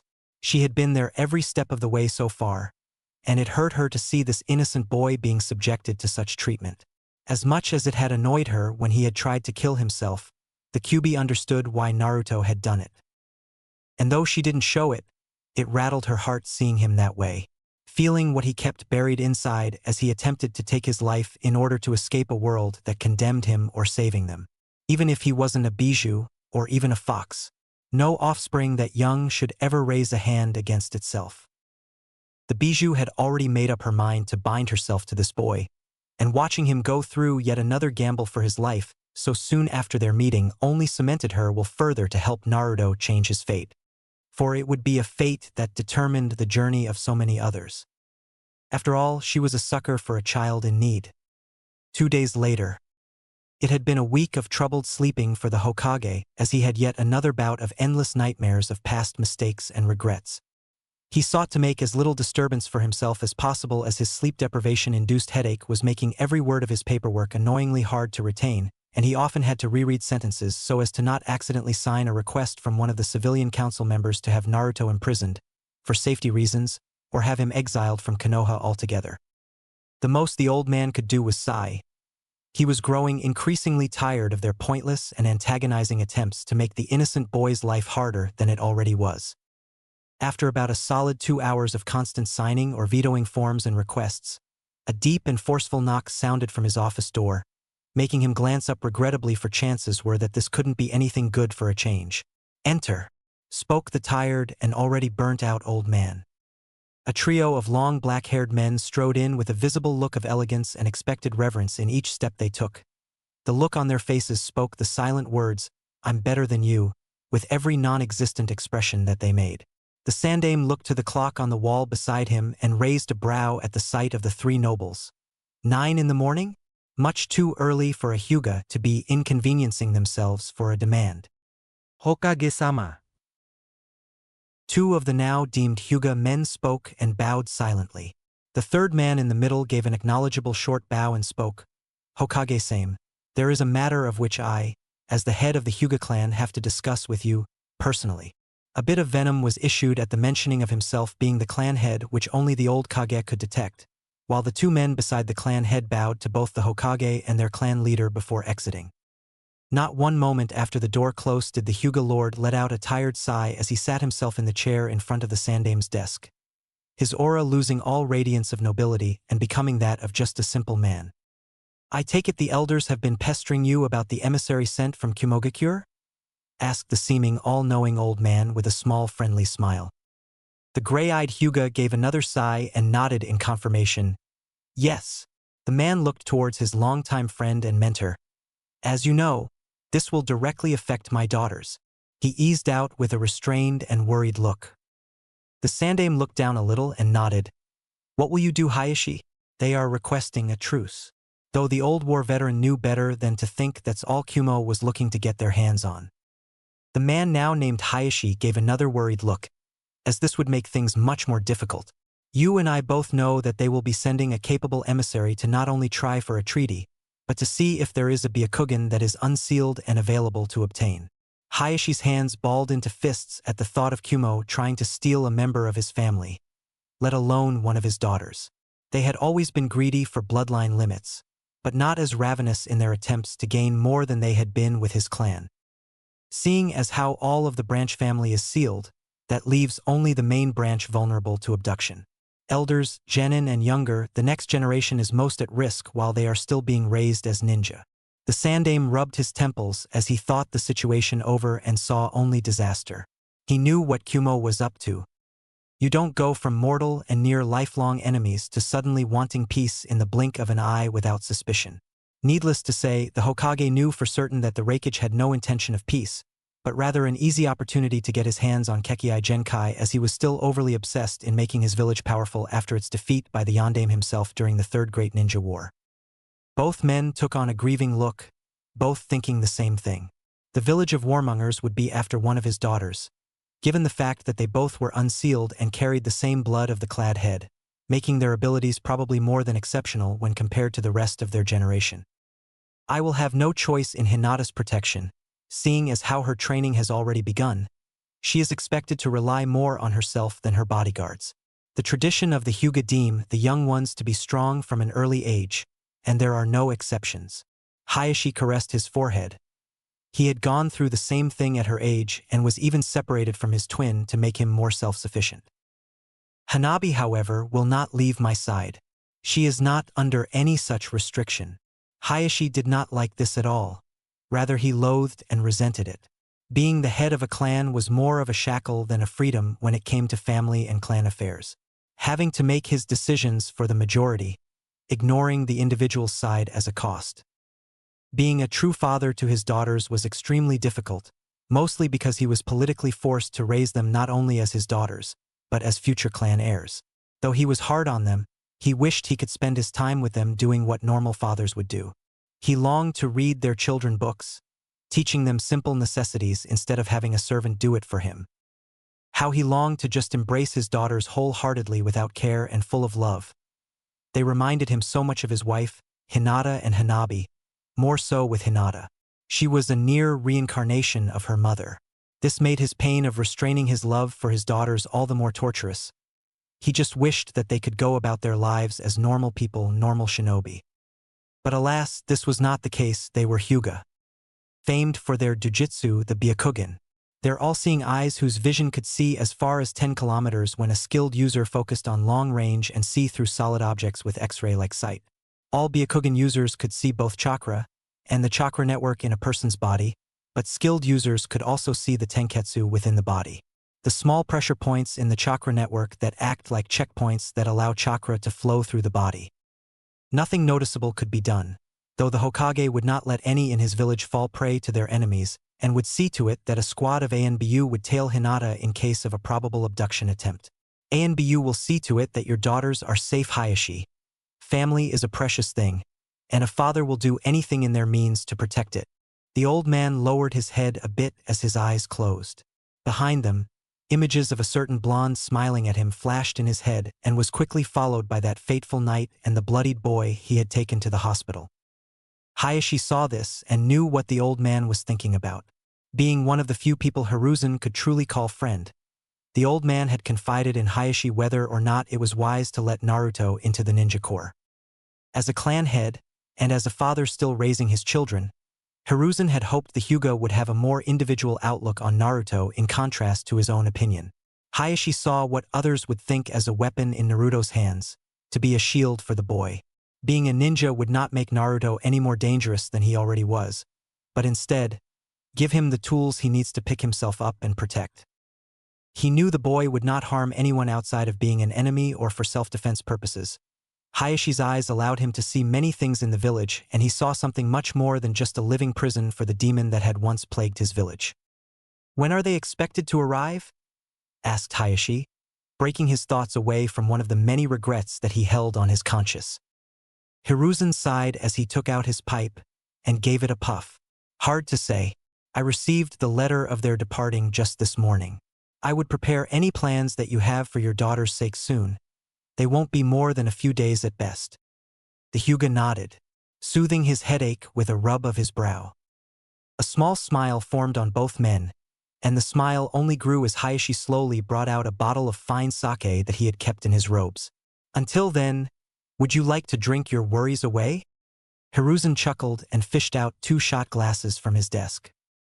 "I'd love to." Hayashi cracked open the jar with a nod. His headache wasn't going anywhere, so might as well numb it down while he was there. Ugh, damn, that hurt. That was all Naruto could muster in his mind without having a shocking pain bolt through his little body. Thinking back on the previous night's events, he found that he could recall it all perfectly with the exception of the point in time before he reached the training fields.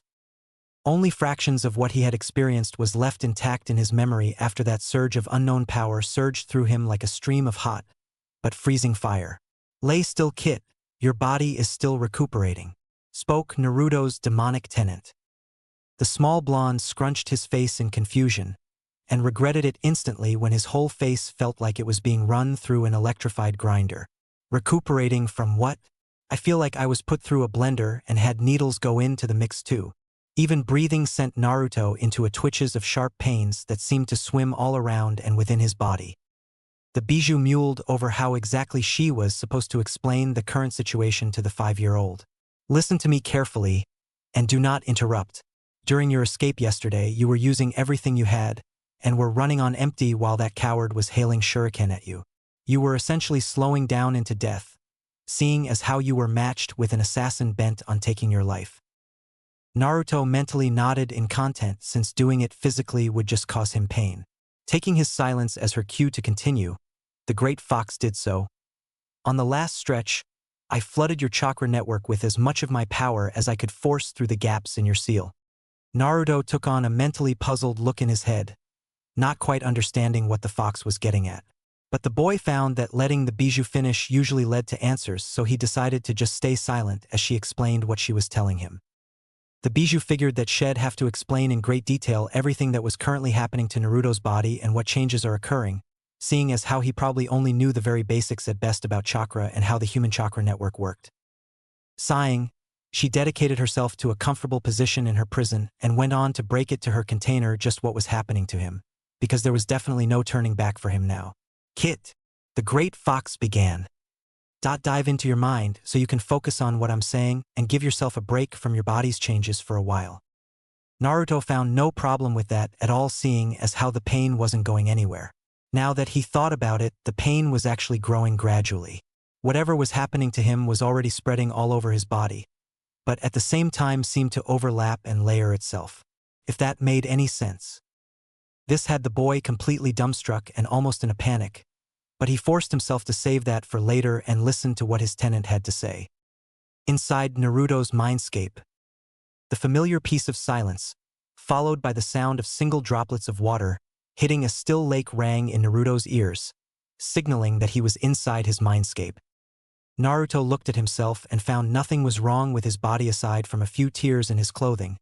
It seemed that whatever mental image of himself that he had before diving in is what shows in his mind.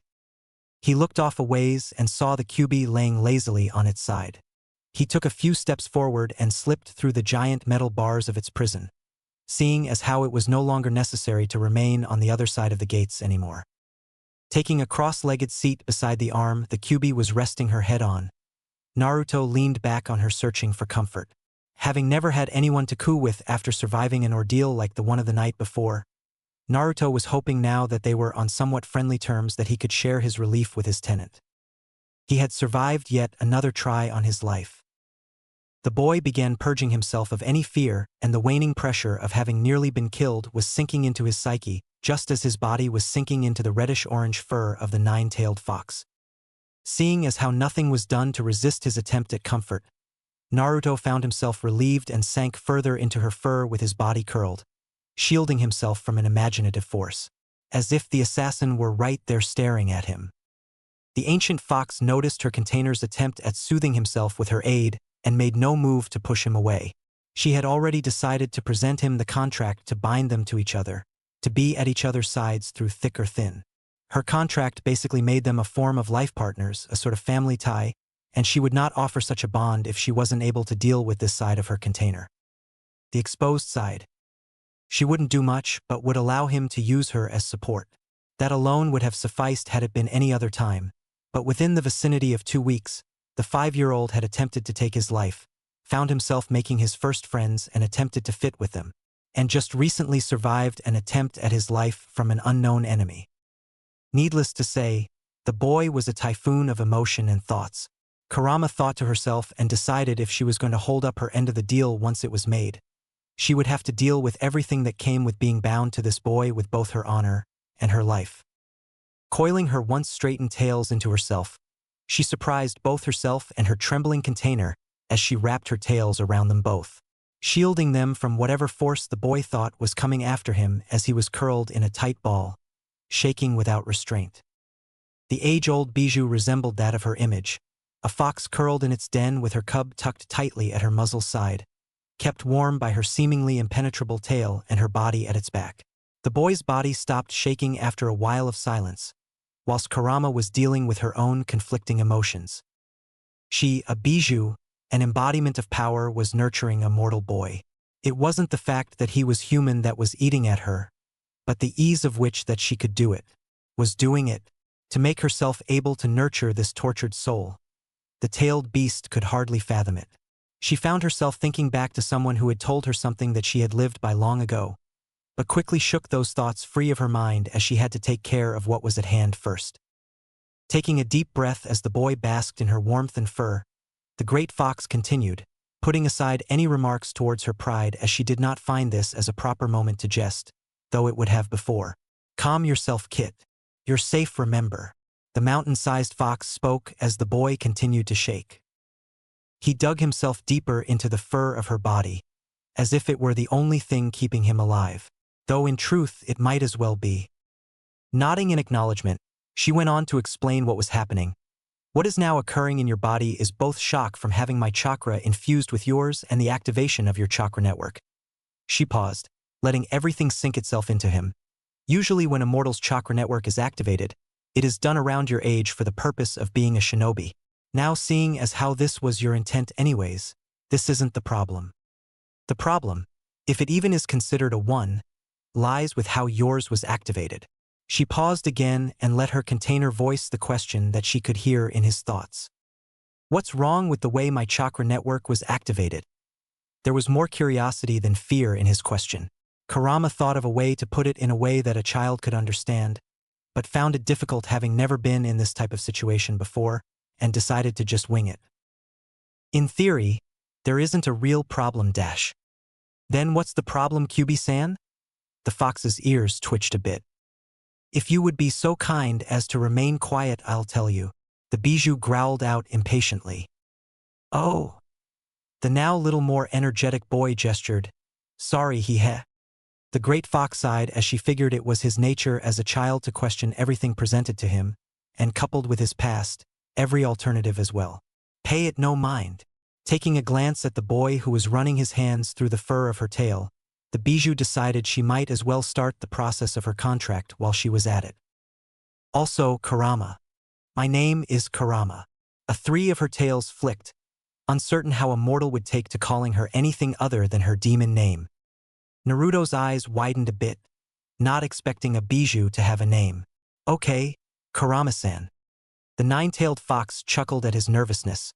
"Just Kurama is fine," she assured the boy with a nudge of her tail that was still keeping him warm in his mindscape. That was also part of the reason why she had instructed him to go into his mind, seeing as how it was rather fresh in the underground space they both were currently stuck in. She lifted the boy with her tail and laid him back down in front of her so that he would have all of his focus on what she was going to tell him. For what she was going to tell him would be a large part of the foundation that would lead him through the long and twisting roads of his life. Naruto found a comfortable sitting position on his tenant's tail, which had him placed in front of her once fierce gaze, now turned to a softer sight. Kurama gathered her thoughts and proceeded to explain to the boy the miracle of which was partaking in his little body. "As I said before, there isn't a real problem. But what is happening to you isn't normal either."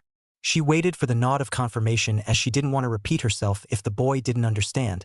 With her own nod she continued, "Normally when you mortals activate your chakra networks, it is done by another mortal with an ample amount of precision, so as the one being activated is not harmed." Naruto nodded. "What occurred yesterday wasn't anything near that practice. Firstly, because I am not normal. I am a demonic embodiment of chakra with a consciousness. A chakra monster, if you will, albeit much more elegant.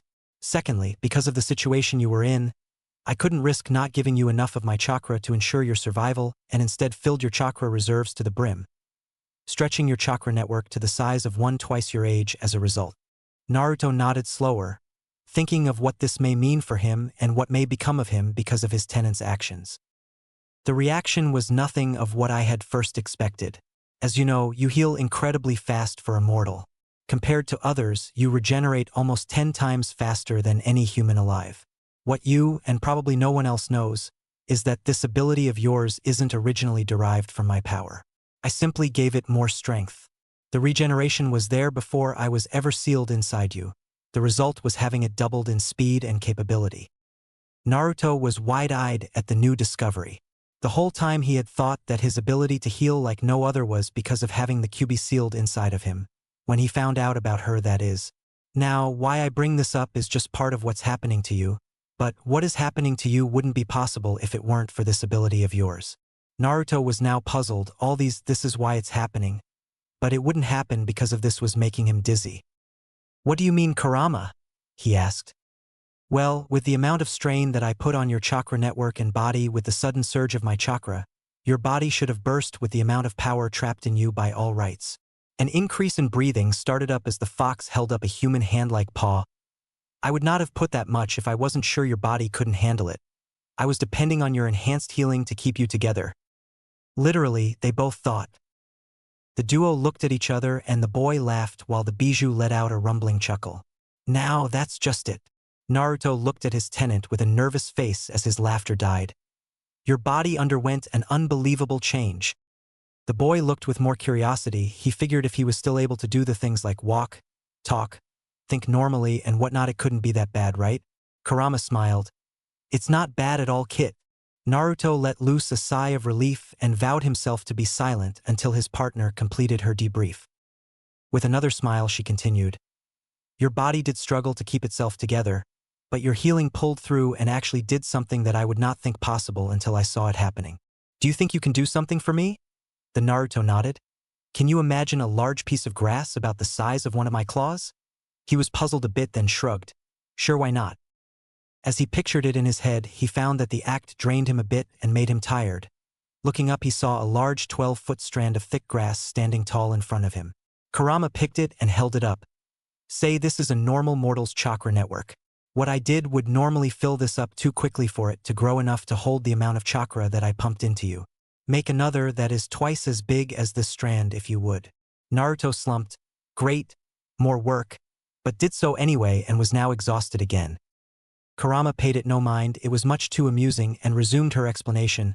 A chakra coil, which is the center of the chakra network and is where it is distributed from, of this size. The bijou held up the shorter strand, would burst long before growing into a suiting size in the amount of time yours did. To showcase that, the bijou pumped chakra into the grass and both watched as it splintered apart, unable to contain her power. Holding up the other strand, she went on. Your coil and network along with it expanded more than double its size to hold the chakra that I pumped into you. Though there was a complication. Holding up a paw to ease her container as he began to protest, Kurama continued. Seeing as how there is only so much room in the body of a 5-year-old, your chakra network had to do something so that it could fit itself inside of your body. Taking the remaining and much larger leaf into both paws, Kurama then folded it in half. What your body did was essentially evolution, or to put it simply, adjusted itself to your body. The size of your network and coils were too large to fit inside your body, so instead, it compacted. She then twisted the grass to where it looked like a tightly spun rope, seeing as how it was about the same thickness as a rope that would be used on a shipping vessel.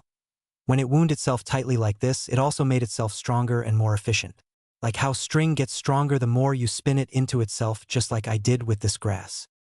Naruto understood that much perfectly. He had used that kind of thing before so he could climb around all over the place. As of now, you have the chakra network and overall power of about a quarter of your Gigi, as you so call him, in comparison. Seeing as how you're currently barely able to be entered into your village's ninja academy. Having a fourth of the power of the strongest ninja in the village at the age of 5 isn't too shabby. To say Naruto was dumbstruck would be worthy of receiving the lifelong label of Captain Obvious stamped into the forehead of whoever pointed it out. With all that being said, and with the fact that you have a much more powerful and efficient chakra system, which is also what your healing ultimately derives from, your healing is also twice as powerful and efficient than before. In comparison to other mortals, you are a freak of nature. Naruto's jaw dropped along with his nearly exploding eyeballs. Welcome to the club, Kit. Kurama added with a laugh instead of a low chuckle. Gusts kicked up by her laughter made him nearly fall from her tail as she calmed down a bit. All of that made sense to him, but he still had one question left. Is my chakra network evolving the reason why my body is hurting so much? He asked, unsure of what to make of the pain he had been experiencing before. That is in fact why you were hurting so much. As you know or will learn soon enough, the chakra network is tied into every cell of your body. Every living thing has chakra, just as the earth does. Though as for the world's chakra, that is a subject for another time. It will serve you no purpose until you master your own. Naruto nodded. Anyways, because of your chakra network having to wind into itself so it could fit, this has caused your body to take up a few physical attributes that have never been seen before. One of them being your healing, that which you already know. Another is your body itself. It is much more durable and all around the closest thing to human perfection when observed medically. Naruto looked at his arms and legs curiously, not finding much that was different from before. To put it simply, you are faster, stronger, and more durable than most mortals. Your muscles have done the same as your chakra network, for example. Each fiber grew a new one and wound about each other to fit your body's current capacity. Naruto stared at her unblinkingly. He obviously didn't know the finer details but figured he could learn them later. So what do we do now, Kurama? Am I ready to go yet? The boy was rather energetic, and with the activation of his chakra and the abnormal amount within being increased nearly threefold, needless to say, Naruto had fuel to burn. Be it that your healing has drastically been increased, it still does not mean you are invincible, kid. At least not yet. Kurama spoke with conviction in her voice as she neared her sentence. She would hold up her end of the deal indeed and make Naruto worthy of being her container, evolved chakra system or not. Though this quick conversion back to her old mindset was short-lived as she felt similar thoughts reach her, whose origin was the very boy she was thinking about training near death, if that were possible. Sensing that the boy would do everything she instructed without question as long as it meant that he would have the strength to protect himself and what he held dear, she made her silent vow known. Kit. She gained Naruto's attention. I told you before that you held potential to be my container, and you've proven that so far. The fox then held out one hand-like paw and cut the palm with a claw. A crimson bubbling liquid leaked out from Kurama's palm, and it swirled down onto the watertop ground of the mindscape, collecting in a large cylinder-like shape. Us Bijou have a contract, one that binds us to any mortal we wish. It is what we all once did to keep the peace in this world long ago. The ancient fox's eyes wavered for a second, before she shook her giant head. But that time is gone. This is my pledge to you, partners, against all those who would aim to harm us. The glow of crimson red receded, and the glowing chakra shrunk into itself, absorbed into a large scroll that was within it. The giant scroll was laced in a thin veil of the chakra that it originated from. It stood around 10 feet in height and towered over Naruto. The blonde looked on to see the great kitsune motioning him over with one of its giant claws. The young blonde walked over to the giant seal, riddled with ancient kanji without hesitation.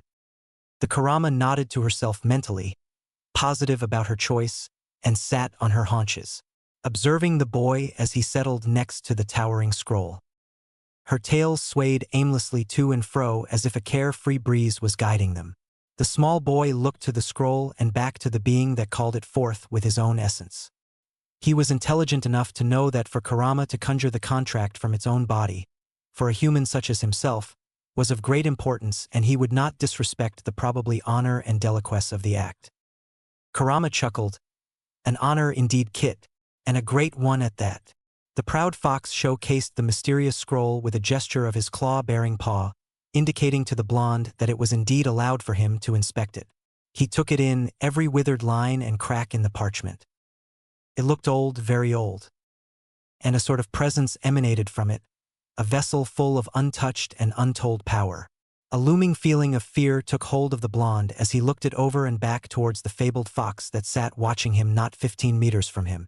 What I am offering you is something that I haven't offered any since I was first sealed over 200 years ago. This contract binds a tailed beast such as myself to whomever we choose to be our companion. It states that I, the nine-tailed fox, will be bound to you for as long as you shall live, as you will be bound to me. Kurama continued as she cut the tips of all 9 of her tails, and both of her palms as she marked her name at the end of the contract. All of my power will be bound to you as well. I won't be able to kill you, or any other you deem out of my reach. Any harm done to you will also be done to me. Any course you decide to take will determine my fate as well. Naruto was at a loss for words. Not only that, but was overwhelmed with the fact that he, the cursed boy to a fate of despair and hate, had the opportunity of being bound and receiving the full cooperation and loyalty of the most powerful being the elemental nations. When grouped into a whole, the idea of being friends with the most powerful being in existence was very tempting, but even Naruto knew that good things come at a cost. He had learned that lesson very well. It wasn't that he didn't trust the Bijou. Well, not entirely. The point was that Kurama had treated him better in 2 weeks than the entirety of the village had in his entire life. He thought hard in a very short amount of time, and really didn't want to press his luck at having such a chance slip away from him. What would you want in return, Kurama? A being as powerful as yourself wouldn't want his power being lead around like a boy like me. Naruto asked innocently. This triggered something that would surprise him every time he would think about it. Firstly, I am not a male.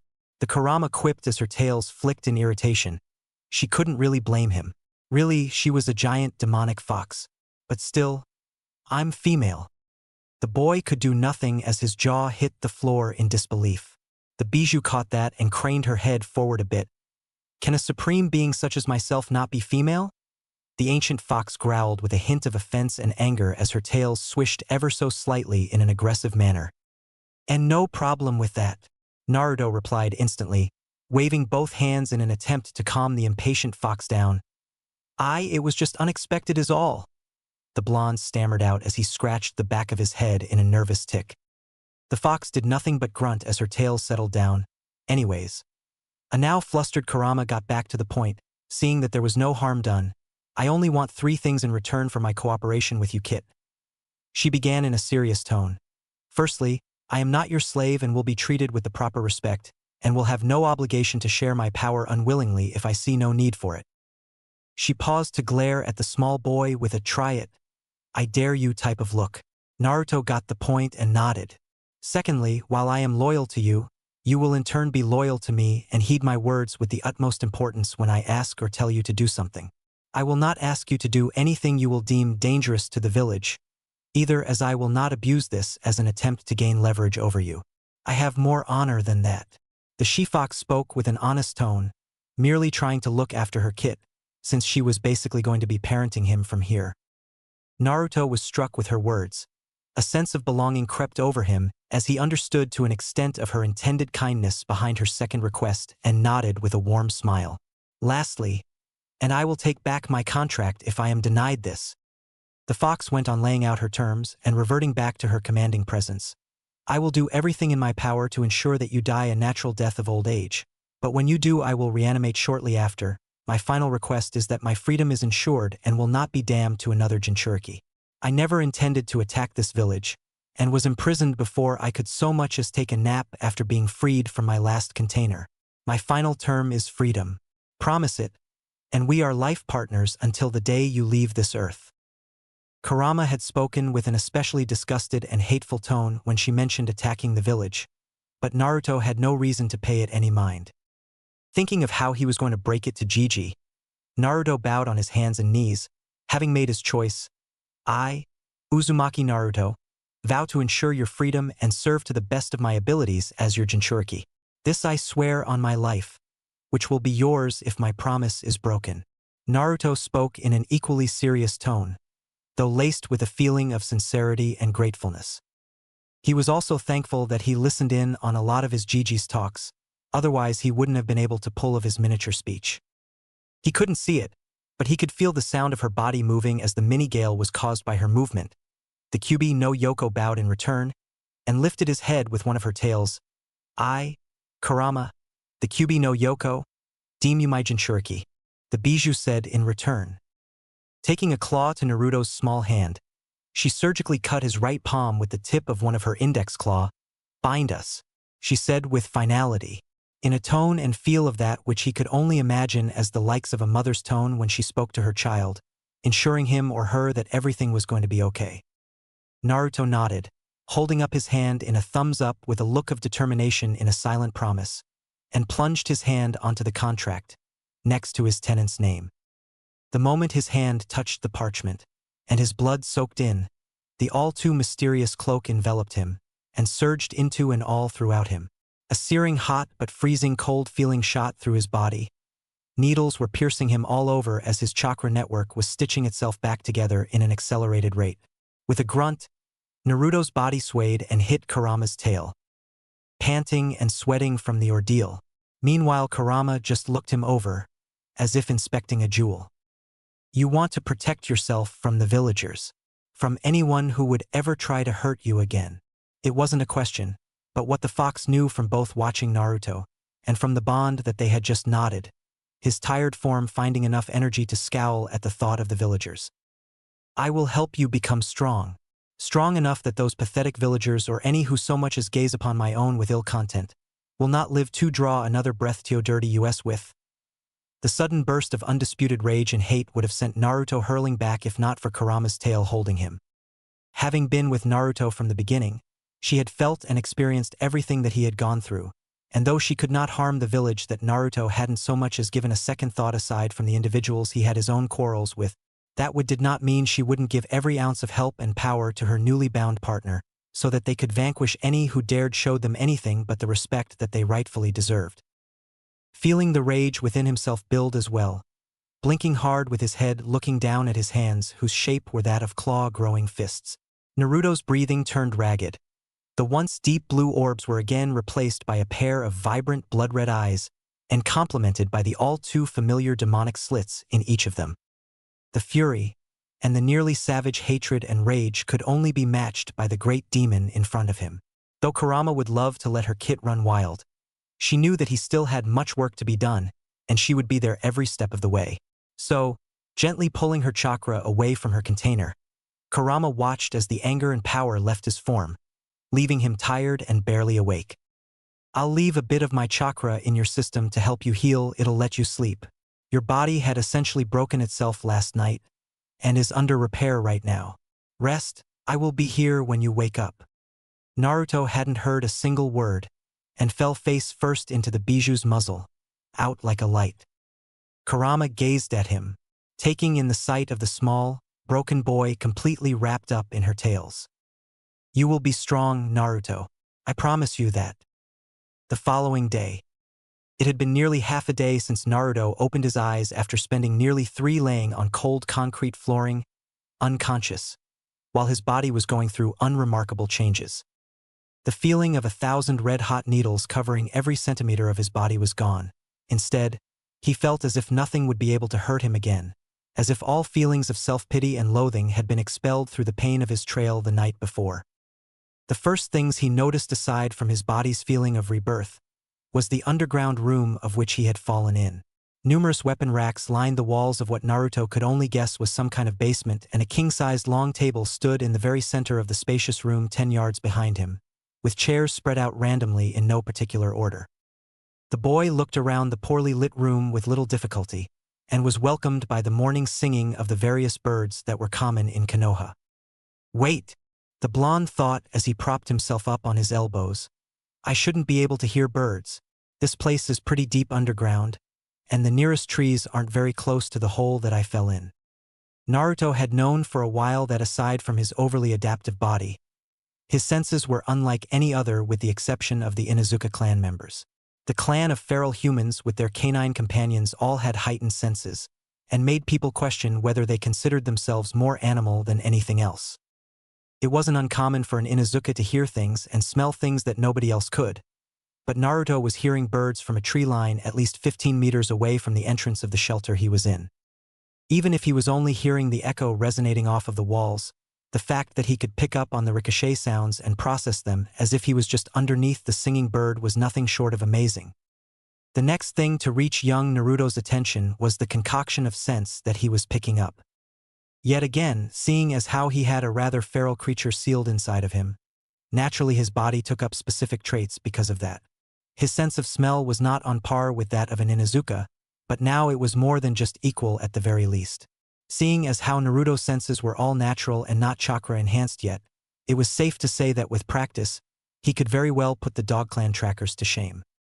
Deciding to stop amazing himself with himself, Naruto thought that it would be a pretty good idea to figure out just where the hell he had been laid out for the past however long he had been down there. Expecting to feel a soreness that would last for days, Naruto was slow to get up at first, but found himself lifting his body from the ground with ease, as if he were light as a feather. This is going to take some getting used to, thought the astonished blonde as he stood himself up and gazed around the dark room, the only light source being the streaks of the morning sun poking in through the small entrance at the top of the stairs. The surprises just kept coming as Naruto found himself having to shield his eyes, though part of his eyes' reluctance to accept too much light was because he had been in a pretty dark hole for a while. Anyone would be hard-pressed to just walk straight out into daylight without blinking a couple times first. It seems even my eyesight is improved, the boy murmured in his head while he walked around the underground room, observing the place he had taken shelter in for who knows how long. Much of you has improved since the last time you've been awake. Kurama chimed in with a softer tone than what she had originally started off with. I take it this has to deal with my chakra network evolving? Asked Naruto. Correct, the bijou confirmed. As you already know, the chakra network is entwined with every cell in your body. As your chakra system evolved, so too did your body adapt and improve with it, she added on in a lazy tone, her 9 tails swaying from here to there as carefree as the wind while her enormous body was laying down in the prison of the seal. Naruto thought it over, before a question formed in his head. How are my senses so high if I'm not even using chakra? Unless I am right now. I have no idea how to use chakra though. Everything was just confusing him now. Kurama breathed in slowly, roping in all her patience. It is as I have told you, Kit. Your body adapted to conform to your chakra network, and underwent extreme changes as well. The ancient fox paused to nonchalantly buff her claws. Chakra is not needed for you to reach the level of senses you have right now, because that is their natural state. Naruto nodded with a nervous gulp, not really sure just how much more his body had changed. Though I will teach you how to mold chakra very, very soon. We have much work to be done. Naruto thought it over and figured that there really wasn't any need for worrying. His body had changed to fit his chakra as his chakra had changed to fit his body. It made perfectly good sense to him. You even think much more clear and process information very well. This is definitely going to take some getting used to. The time must have passed pretty quickly while the kitsune was explaining all that had happened to him while he was asleep, because more sunlight was beginning to pour through the hole that led to the outside, and revealed the expanse of the basement that he had taken refuge in. The symbol of Konoha hung proudly over on the far side wall, on the opposite side of the entrance. Looking from here to there, Naruto's eyes fell on everything from canned food, jugs of water, kunai, shuriken, and a whole assortment of weapons and medical supplies. Naruto pressed a hand to the seal on his stomach in a self-soothing gesture. He had fallen into an old war shelter. He had been inside this cave-like underground fort, changing, his body molding itself into something he didn't quite know what it was yet. We'll have some work to do before we can come and stay here. We wouldn't want people waiting for us in here when we drop in at some random time. Naruto started coming up with ideas of routes he would take to get to the underground bunker, thinking of how he would keep safe and secure his newly found safe haven. Everything will be set as soon as your training begins, Kit.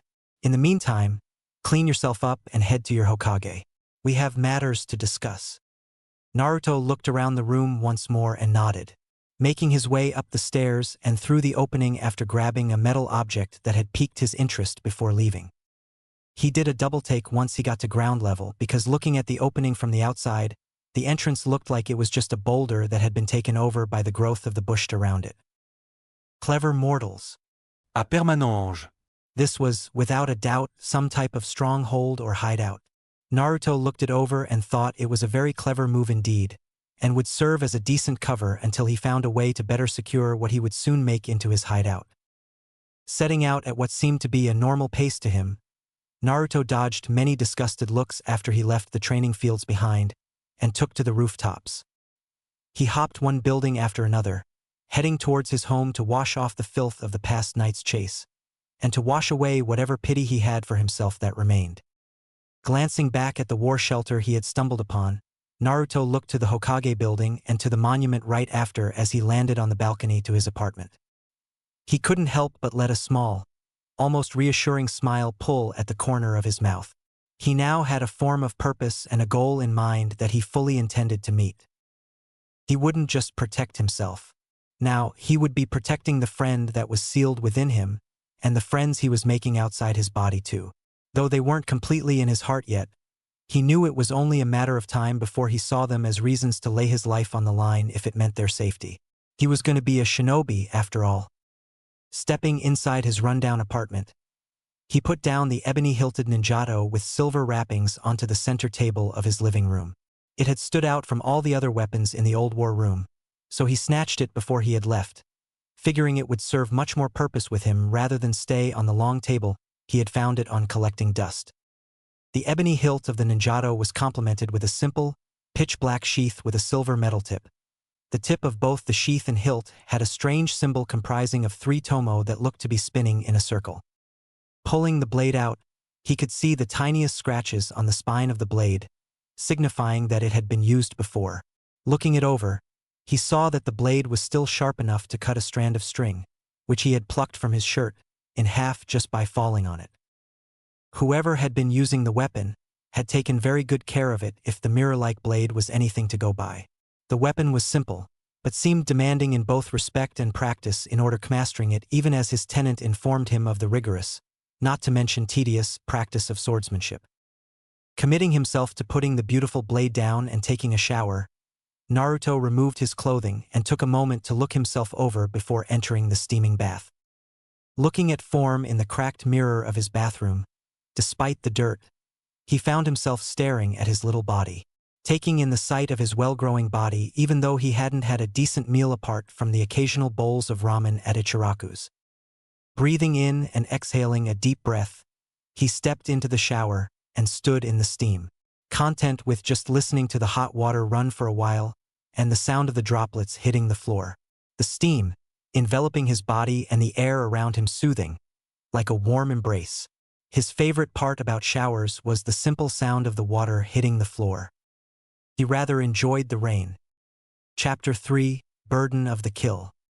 The sunrise of the morning after leaving the war room that had served as his temporary home was rather beautiful as its golden rays crept up over the mountains and pierced through the thick canopy of leaves overhead. Seeing the village slowly light up, awakened by the warm-lit glow of the sun as if the whole thing was in a deep sleep, was a breathtaking sight. Some might even call a sunrise like that majestic in a sense, though no one appreciated a sunrise as much as Naruto. Having spent all night in the mindscape, the small blonde had saw fit to sit atop the Hokage monument to just watch the shifts in the sky. He was in need of more inspiration of what else to put into their personal world. He had altered it into something more of Kurama's liking.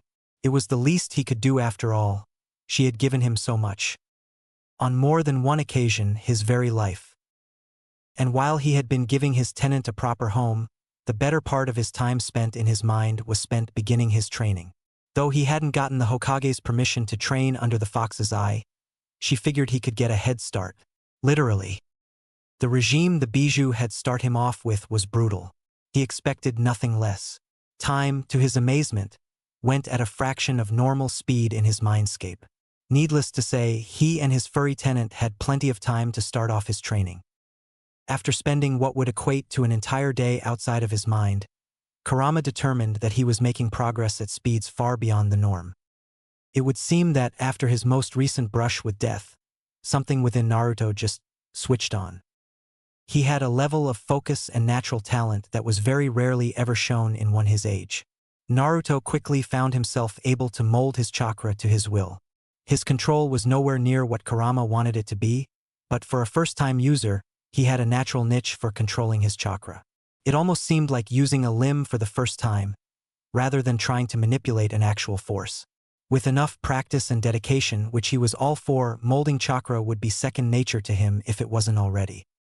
Off of one training session, one of his main problems that became apparent was the tendency he had of exerting too much chakra for what he was using it for, a problem easily fixed by training on finer methods of control since he didn't need to learn how to release his power. His first step in her training was already leaps ahead of anyone his age.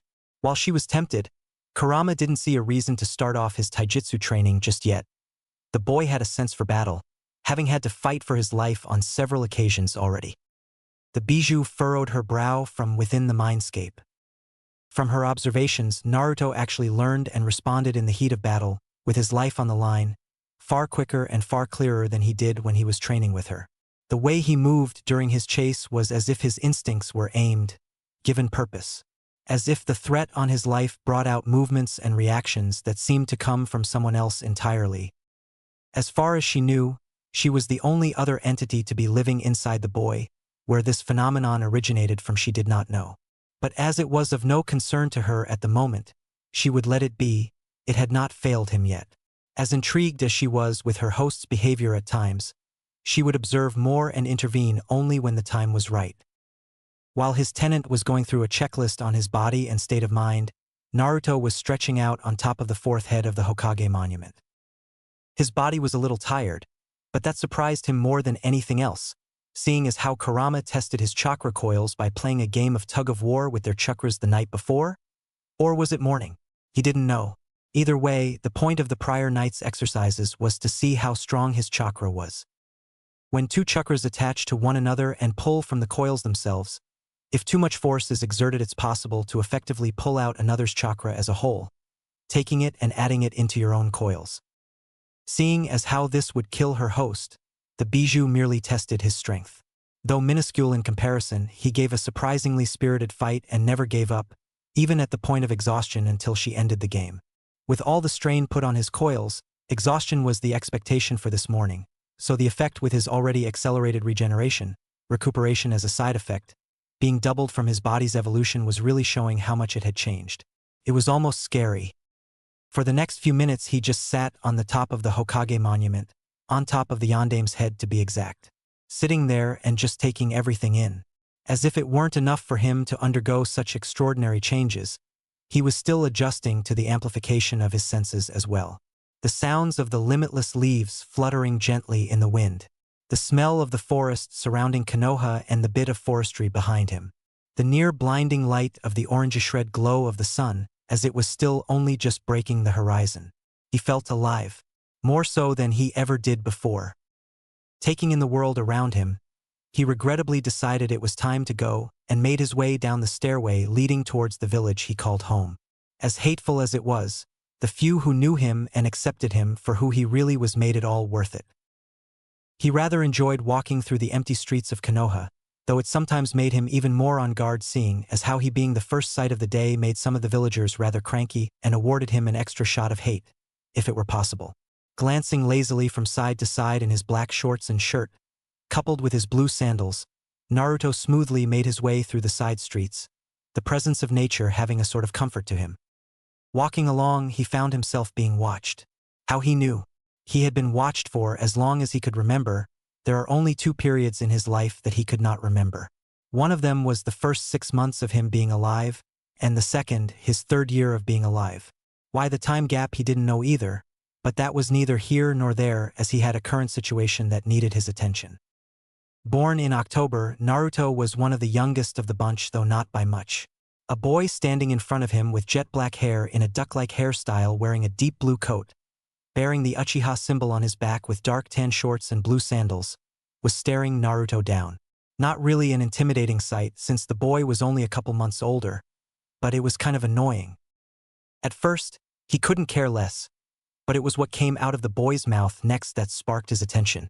With a voice as arrogant as a feudal lord, the boy muttered out in a smug voice as Naruto passed him by, "So you're the demon?" Halfway through a step, the blonde abruptly stopped but stayed facing forward, the opposite direction of where the Uchiha boy was leaning up against a tree with his arms folded. "You don't look like any demon I'd imagine," the boy snorted to add to his taunt. It was one thing to tolerate ignorant adults who see Naruto as the Kyuubi, they had first-hand experience of her unwilling attack, but it was another thing entirely when one from his generation addressed him as such. "Uchiha Sasuke, I take it." Every bit of patience and hesitation gone from his conscience. Another snort and a near chuckle sounded before the boy's next sentence. "So it seems even the trash of the village know the name of the great Uchiha." the idea and manner of talking instilled in his brain by the council members that legally adopted him when he was 3, even though he had lived with them since his clan's massacre. Truth be told, he hated their pampering, but that didn't mean he didn't like getting what he thought was his birthright. Naruto took a side glance to the boy who did nothing to hide his smirk of arrogance. I could smell your servant-wiped nose from a kilometer away. Sasuke was taken back from Naruto's response. No one talked to him like that before. The most he got in the way of resentment was from the Hyuga. The two families had a history of feuding, since they both possessed powerful jujutsu. The Byakugan belonging to the Hyuga, and the Sharingan belonging to the Uchiha. Both were very effective in their areas of expertise, but for close quarters purposes. The Sharingan was the superior, having the abilities to predict the enemy's movements and memorize as well as copy any they made, including jutsu, was simply too much for most Byakugan users to fight toe-to-toe with for very long. With this possible weapon that had to be awakened first, but at his disposal nonetheless, the young Uchiha thought himself to be above all and only second to the Hokage if they weren't already equals in his mind. To say that he was infuriated by the blonde's insolence in his eyes was an understatement. How dare you? You, a nameless orphan, address me, an Uchiha, that way, as if the whole thing had been thought out beforehand. Sasuke emphasized his argument with hand gestures all throughout the haughty self-entitled insult. Naruto was already annoyed and needed to meet up with the Hokage to address his business of training to top it off. He had no time for the spoiled brat in front of him. I couldn't care less that you're an Uchiha. State your business and leave. The blonde spoke in a monotone voice, though with piercing cold orbs that shut the onyx-eyed Uchiha up for a moment. Having been audibly silenced for a moment, the raven-haired boy regained himself and continued his rant. Figures. A coward who runs away from the face of danger wouldn't be able to understand the honor of being in my presence. Sasuke spoke with a smirk of satisfaction. He had been on his way to the old Uchiha district when he came across a glimpse of Naruto being chased by the unknown ninja. Naruto turned from ice cold to searing hot as he closed the 15-meter gap between the two boys in nearly a second. How much did you see? The burning blonde demanded as he pinned the squirming Sasuke to the tree by his neck with his right hand. Sasuke struggled, surprised by the sudden burst of incredible speed and even fearful that it was coming from the demon brat nonetheless. He grit his teeth and glared at the raging blonde and gave him nothing. Naruto was at the end of his already exhausted patience and just grew even more infuriated. Growling, he lifted the black-haired boy up off his feet and pulled back just a bit. The growl never leaving the blonde's throat, he slammed him against the tree, sending a few splinters off here and there while making the Uchiha gasp and tear up as he asked again in a near-savage tone, "What did you see?" The young blonde again demanded as he tightened his grip enough for the boy in it to get the point. Gasping and now crying, Sasuke kicked and frayed, but that only proved to make Naruto's grip tighter. Finally, he latched onto the blonde's wrist and yelped, "I only saw you being chased," the boy cried while trying to pry the iron grip open. Naruto just tightened it more as he stared with an almost burning rage. "I swear." Digging into Sasuke's eyes, the blonde saw that he was telling the truth and nearly pissing his pants. In an instant, he calmed down and released the shaking Uchiha to land hard on his bottom, hitting a large root of the tree with it. Turning on his heel, Naruto dug his hands into his pockets and continued on his way to the Hokage's office. "Thank you for your cooperation," was the last thing he said before leaving the seething boy behind, and without so much as a second glance. Sasuke couldn't stand it. He and Uchiha had not only been bested by a nobody like Naruto, but had also been made to look like a coward. He would get Naruto back for this humiliation, one way or another. It had been a rather slow morning once more for one weary Sandaime, so he was prepared for an unexpected issue that concerned the village to pop up any moment. He didn't even have that much paperwork to sort through, a happening much unknown to him. As expected, his village issue arrived at about noon this time, but it came from his surrogate grandson, of all people, who he had not seen since his proclamation to become an unbreakable will after his darkest night. The Hokage and young Naruto were currently in his office, playing a game of who can stare at each other longer while being in the awkward silence of the century. The clock, hanging high in the corner over a bookshelf on the wall that was adjacent from the door to come in, seemed to count the seconds that were spent in this awkward silence as the two didn't let up. One staring into the other's eyes, the the blue pair saying, "That's the gist of it." While the older, brown pair of eyes were staring in disbelief. "You're joking." More seconds of awkward silence went between the two, and neither were showing signs of giving way on their stares until the silence was broken by the older of the two. "So let me get this straight." The old Hokage started while lighting up his pipe. "The Kyubi no Yoko." He pointed at the visible seal on Naruto's bare stomach. He had taken off his shirt to show that he knew where the seal was, and that he had already activated his chakra network. "Made you her official companion." He continued as he raised his pointed finger to the boy's eye level while putting extra emphasis on the her.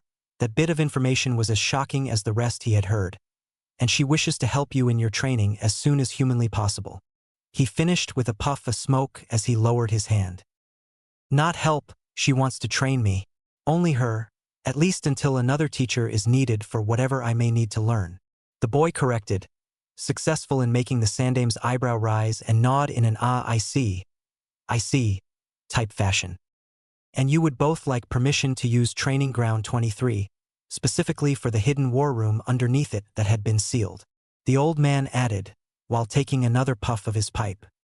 "Correct," answered the boy, who was growing a tad bit nervous in this current setting, as if he were awaiting a trial. Naruto watched as his grandfather figure flipped through some papers that were on his desk, mulling over the situation and swashing it around. The old man took on a strange, carefree look, taking a few puffs from his pipe before nodding to himself and sighing out the smoke. "Done," was all that was said as the Sandame nodded a little with a small smile playing on his lips and started putting away his pipe. The blonde was waiting for something to follow the answer: conditions, limitations, mention of favors. "Nothing. That's it?" Naruto asked with an unsure tone to his voice. "That's it? You're kidding." "No, I'm not." "You're serious?" "Dead serious." All throughout the exchange the old man didn't so much as lift his eyes from the pipe he was cleaning and putting away along with the tobacco and whatnot. Naruto's eyes never left the Sandame's while they were occupied with his pipe. "May I ask why so easily?" The boy was genuinely curious. This wasn't exactly your everyday training regime request. He was literally asking to be allowed permission to be trained by a force of nature in a shinobi village that was attacked by the very same demon he was asking on behalf to train him just 5 years prior. The Sandame took a second to stop what he was doing and looked Naruto in the eye, and looked as if it were just like any other day during any other conversation. "Simply put, I trust you." A moment passed, and I found out about what happened the other night. He continued as he finally put the elegant box containing the simple pipe he used and folded his hands with a pleasant half-smile. "You didn't think I wouldn't find out about a rogue ninja in my own shinobi village now, would you?" he asked as his smile grew to an anime-style grin with a perfect circle blush on his cheeks completed with U-shape, smiling eyes. "I guess it isn't all that surprising then, huh?" Naruto responded while still remaining cautious of his words. He couldn't tell his Gigi everything that had happened. "Not yet." The old man shook his head, reverting back to the pleasant smile. "Let me just ask one thing of you, Naruto-kun." The now grandfather figure leaned forward a bit, with a half-loving, half-remorseful face, eyes filled to the brim with a warm light. "Whatever path you're choosing for yourself, I ask that you choose it not in spite for those who may have pushed you onto it, but instead mold your path into what you think is right." The old veteran leaned back into his chair, having said his piece. Naruto had absorbed the words like a parched sponge. He would not forget them. He nodded a few times to himself, forever embedding them into his mind. He went to say more, but what else could he say? It was all laid out on the table already. Instead he smiled and hugged his grandfather. "Thank you, Gigi." Naruto sounded proudly and bowed at the waist. His grandfather smiled back and nodded, giving Naruto the all-too-familiar shooing hand of dismissal. The young blonde grew a serene smile of one much older than the face it was on. Spinning on his heel, he hopped to the balcony and stood on top of it for a moment, giving one last look and smile back. He then hopped off the balcony, testing out his chakra, pumping the mysterious power to his limbs to increase their durability. The wind whipped past his ears and the pressure from the landing was dispersed to nothing as he hit the ground. A little wave of chakra/dust dispersing along with the force of the fall, startling a few passerbys. Naruto waved them off and apologized, saying that he was just training in case of high falls. He wasn't lying. He started forward and didn't stop until he got to his apartment. He was going to get his equipment and head straight to Training Ground 23. Today was the official start of his training, and he wouldn't start off poorly. I entrusted her in your care, Ko, the tall, proud, and respected clan head of the Hyuga stated in a stern voice. He was not happy. As a wielder of the Byakugan, and a Chunin no less, how is it that you have lost track of my daughter? Today he was meeting with the emissary from Kumogakure, and setting the limitations and regulations of his stay in Konoha. The last thing he wanted today was for one of his daughters to be alone and without protection. I take great heed to your rules of privacy, Hayashi-sama. An average-height teenage-looking Hyuga replied as he bowed. I give Hinata credit, however, for a child who has only just begun her training. She is very good at being elusive when she wants to be. A headband over his caged bird seal, the young man was a part of the branch family, though he was given special attention and respect for his humble and caring nature. He also had nothing but respect for Hayashi's and his daughters, the foremost of it being reserved for his eldest, Hinata. She was a diamond amongst rocks in terms of being a good person within the main branch family, just like her father and his twin brother. Not to say that the Hyuga were bad people, but arrogance never has the tendency to breed compassion. It won't happen again. I'll find her immediately. Hayashi's escorts arrived just as the young man finished, and the clan head had to suppress a frown. See to it that you do, Ko. Now go, you are Hinata's protection for a reason. Do not make me regret making you so. Ko got up from his bowing position and nodded with forced stoicism. Clan head and servant shared a concealed look of understanding as the clan elder's escorts walked past him without so much as a greeting between clansmen. The teen bowed his head again and addressed Hayashi before taking his leave. It will be done, Hayashi-sama. The gray-eyed man suppressed a scowl as his hate towards his clan's traditions only grew.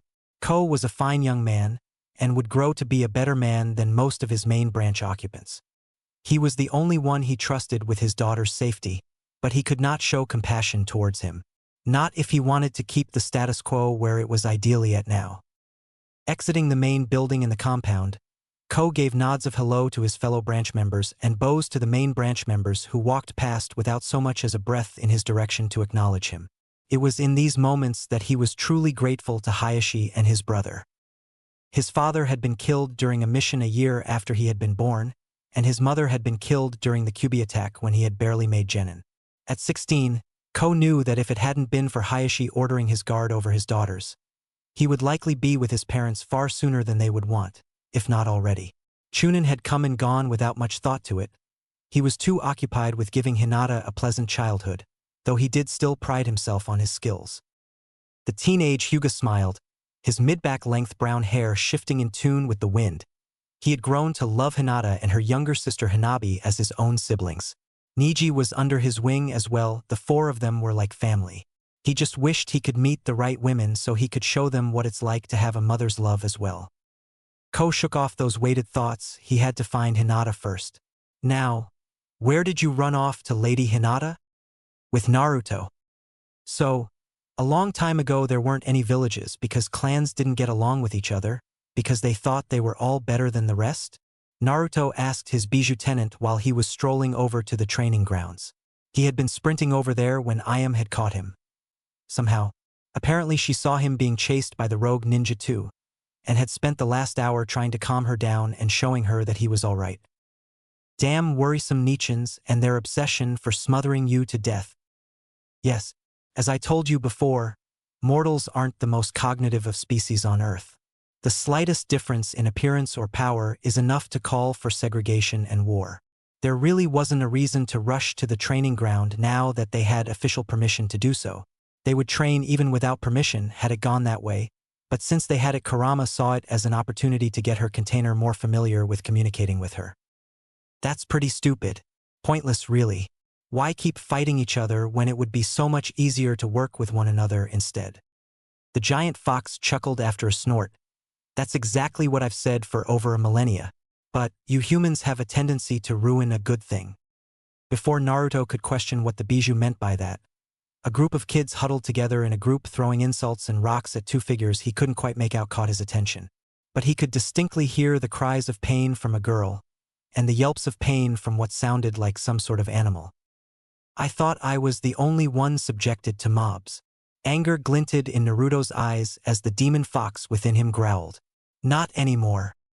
Running hard, Naruto put all the momentum he had gained from his sprint over to the group of bullies into the one closest to the right, since he didn't want to hurt whoever was in the center and their pet, knocking him off his feet and actually launched him a ways. "What's going on here?" the blonde yelled as he stepped in front of a small girl with indigo-colored hair that was relatively short aside from the two bangs that went down the sides of her face, framing her rosy cheeks that were stained with tears. He didn't get a look at her eyes, they were clenched shut, and seeing the place scratches and bumps on her bare arms, which were wrapped protectively around a little reddish-orange furball that was quivering in what he made out as fear, the blonde thought it was about time for the people mobbing on others to know what it felt like to be beaten.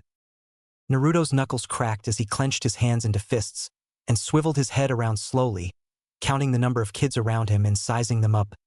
"You know, it's not very nice to be picking on girls and their pets." Unbeknown to him, the small girl in a purple kimono with lavender petal designs opened her bleary eyes and stared up to Naruto with her lavender Hyuga eyes wide open in W. "Who is this boy?" The kids ranging from maybe 4 to the eldest being 7 sneered at him. There were 5 in total, and each one started assaulting Naruto with the usual insults and curses to his name. "What are you doing here, demon? No surprise you'd come to rescue one of your kind, monster. You shouldn't even be allowed in the village, murderer. Come on guys, get him."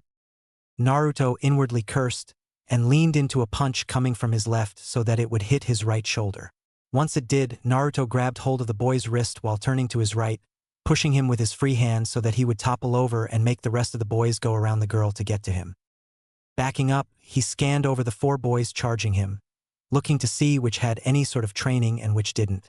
The oldest boy moved too fluidly for a civilian kid, so Naruto bolted towards the youngest boy who, by some luck, happened to be on the left. The boy on equal level to Naruto had no chance when said blonde leaped in the air and delivered a double dropkick, one foot hitting him square in the chest while the other smashed into his chin. Naruto missed the way the kid was launched 10 feet away from his kick, and flew into the next one after getting up, delivering a Superman punch into his stomach and bringing him down. A kick to his side sent him rolling a couple feet away as the oldest among them hovered over the boy, who was now puking up whatever he had eaten for lunch off to the side. "Get away from my brother, you freak!" The Azure-Eye Jinchuriki heard small footsteps and covered up just in time to shield a kick to his head. Gritting his teeth, Naruto pushed off his left leg and was surprised when his body actually went in the air.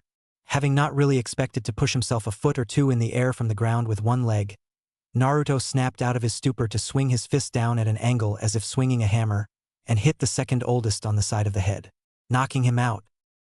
2 boys knocked out, and another one coughing up his lunch, that left Naruto with only the oldest to deal with, and the boy he had thrown to the ground just half a minute before. His little heart raced as he panted for breath. Naruto stared down the 2 boys that were still standing and scowled. "This kind of sucks. I have no idea how to fight." Kurama chuckled as her container glared down the 2 boys who were looking at each other in disbelief and anger. "You're doing fine. Trust your instincts, and you'll have them crying back home to their insolent mothers." She finished her little pep talk with a smirk of maniacal glee. It felt good to see her kit dishing it back out to people who saw fit to torment him. The 2 boys nodded at each other and charged at the same time. Damn! Naruto knew he couldn't take both, and he also knew that the older kid was in the ninja academy if the kunai pouch on his beltline was anything to go by. The Jinchuriki was about to throw a punch at the older boy, but was stopped when a teenager in a gray robe with long brown hair suddenly appeared in front of him, catching both of their fists with practiced ease, hitting a few tenketsu points in their hands to make their arms go numb. Now, I know boys will be boys, but 2-on-1 isn't fair now, is it? The teen had a warm voice and didn't seem to be particularly upset, but when the boys caught in his grasp continued to struggle without giving an answer, his grip tightened, resulting in a cry of pain from both of them. "Is it?" Both boys shook their head no, as fast as they could go so the mystery teen would let them go. "No. Why yeah, whatever you say." Ko glanced over to Hinata's still shaken up form and frowned. "You barely managed to will yourself to strike at me during training. Of course you wouldn't fight back against these boys, Lady Hinata." The Hyuga bodyguard stepped to the side, so he could keep the troublemakers in his sight and check on the boy who had come to his little sister's rescue. I knew it. No one but him could have chakra at that level at their age. Uzumaki-san, I sincerely thank you for looking after Lady Hinata. The humble Hyuga bowed from where he was facing, so the kids who had ganged up on him didn't get any bright ideas. Forgive my irresponsibility. The young Uzumaki didn't quite know how to react to that, so he just nodded back hesitantly. Ko gave him a sad smile before dragging the two incapacitated boys along with him over to where his entrusted sister was still staring wide-eyed at everything that had happened. Lady Hinata, are you okay? His eyes full of worry. The bodyguard pulled out a small bag after pressing points in the kids' legs so they wouldn't run. One stayed still and just sniffled, having been caught, while the other had tried to thrash around at first but was now face down in his brother's puke puddle with no way to get up since all four of his limbs were completely numb. It was just them two now. The other three boys had taken off. One had woken up and woke up the other, while the one who got his lunch punched out of him ran off after his brother gave him a look.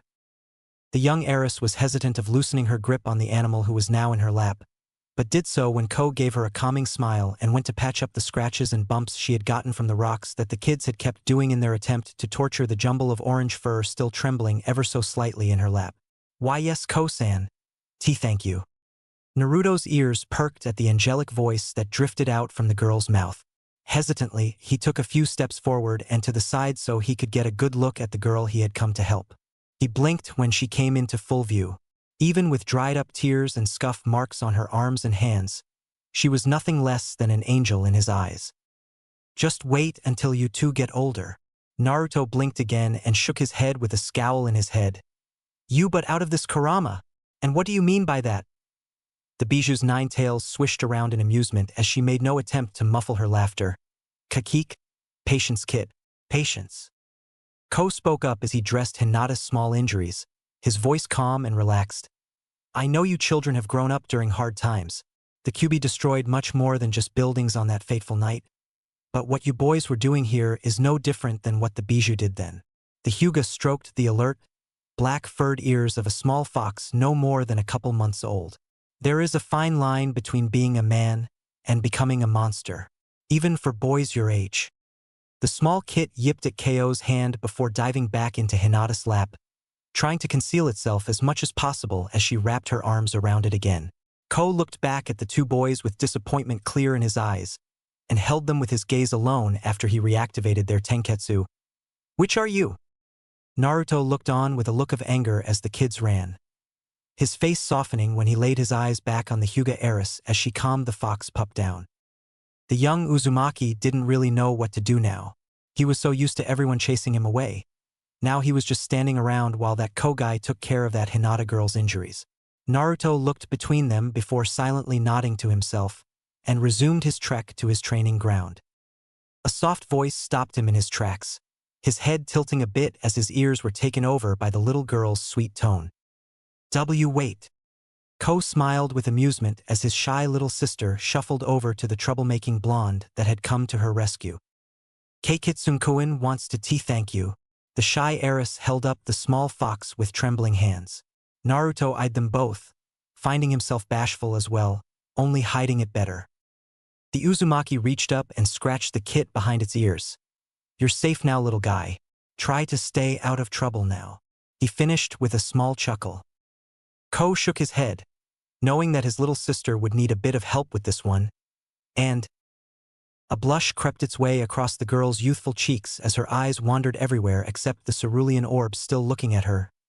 Ano, and thanks for helping me. Ko nodded behind the bashful girl, and Naruto found himself scratching the back of his head to try and divert his attention from the blush on his face from the praise. Its no problem, hee. Just doing my job. I have a thing for bullies. The timid Hyuga heiress pet the pup's head as it nuzzled its snout into the crook of her arms to sleep, exhausted from the fright earlier. You're very brave. F5 against 1 aren't very good odds.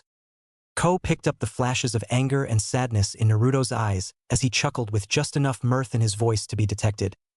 The odds are usually never that good for someone like me. Before Hinata could pry into what the young blonde had said, Ko decided to take a chance and go with his gut instinct on this one.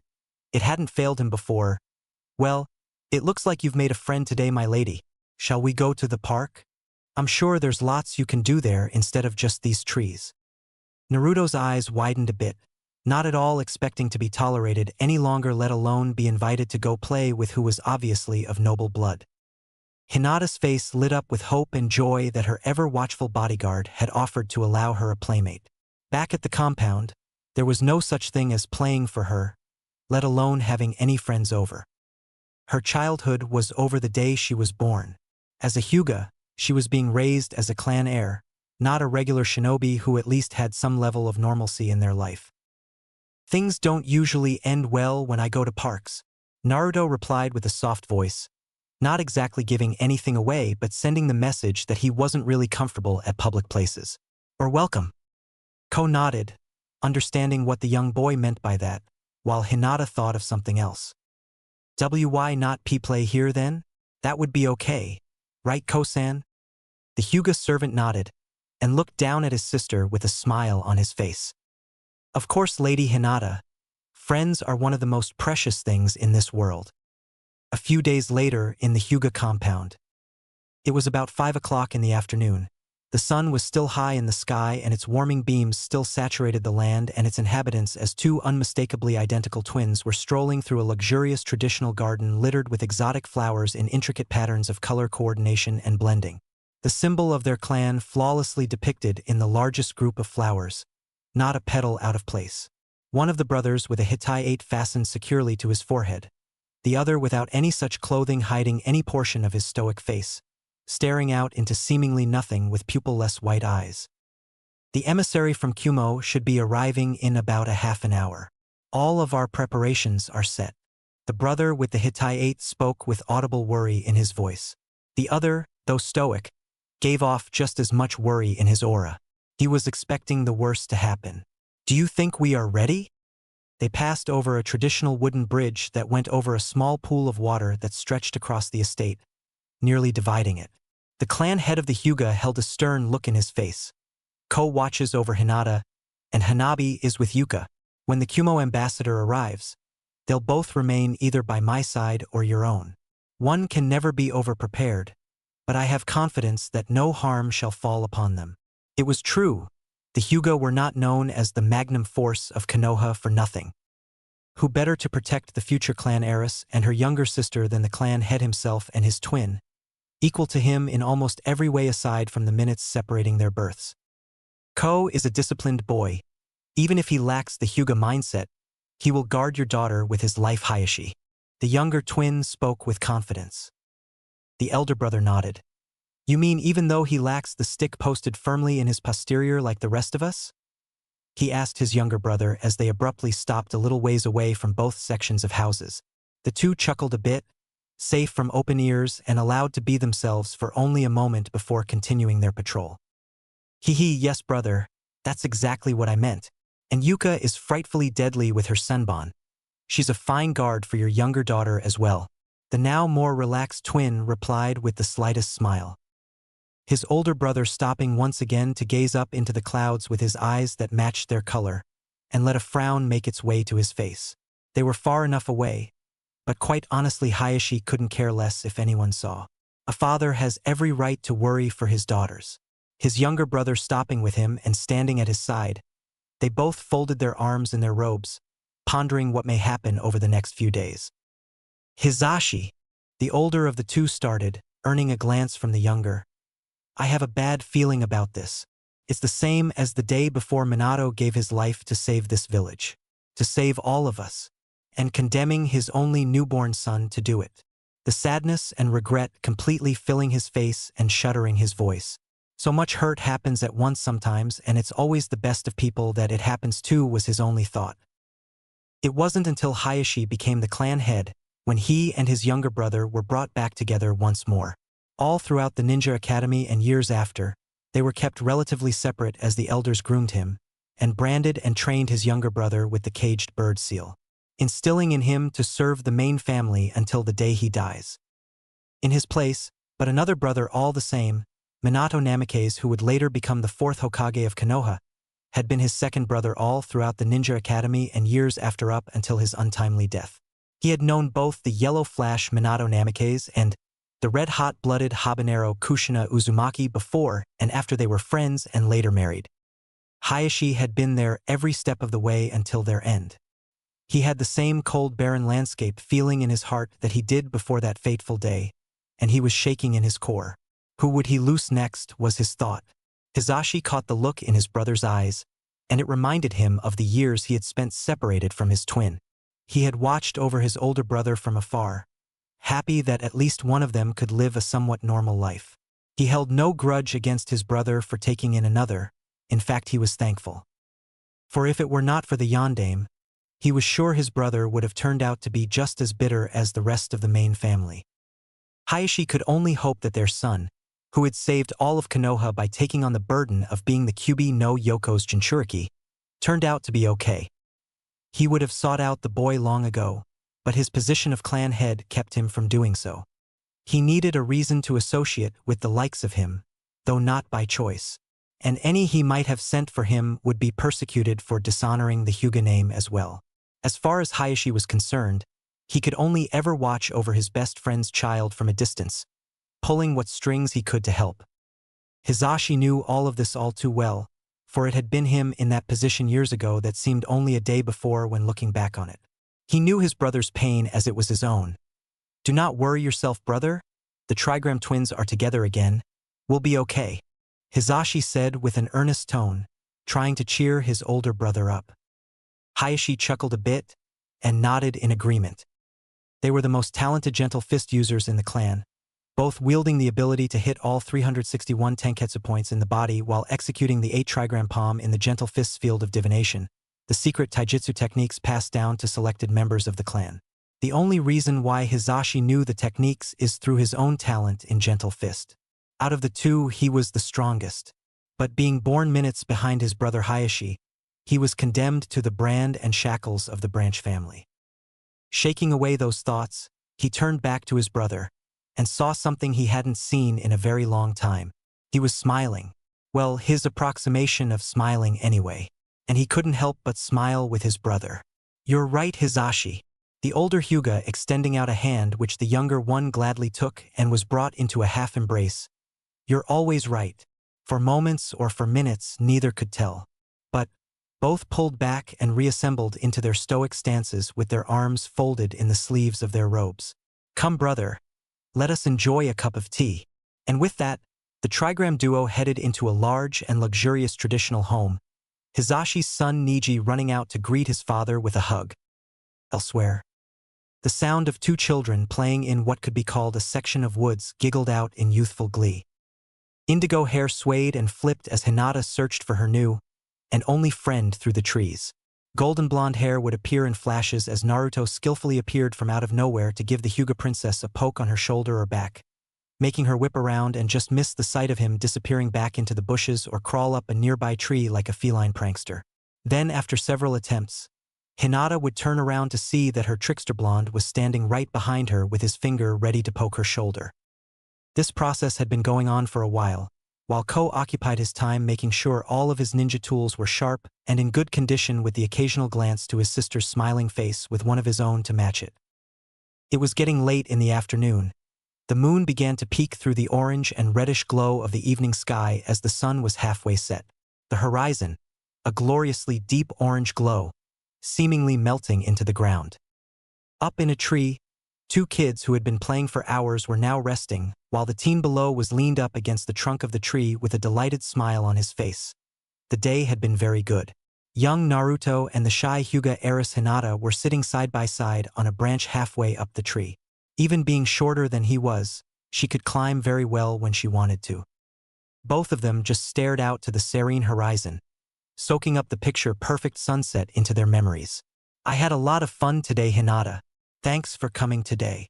The sudden sound of his voice startling the white-eyed girl a bit, her short-length indigo hair whipping from the sides of her face as her head snapped to her left to look him in the eye.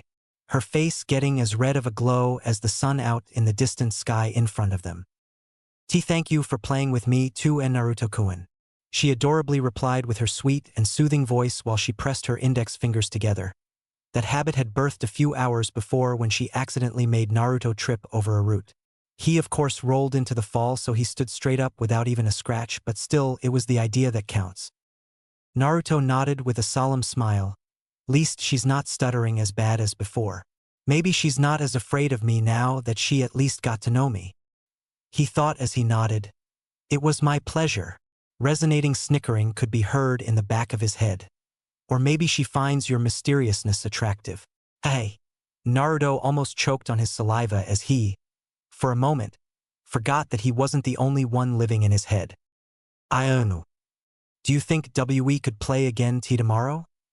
Her fidgeting picking up in intensity. What do you mean by attractive Kurama? I'm pretty sure she thinks I'm fun to play with, if that's what you're asking. Naruto stated in honest confusion. Even with his highly intellectual mind for a child, he was still just that, a child. Innocent in the ways of mature activities and the like. Sure, Hinata-san, we're friends, right?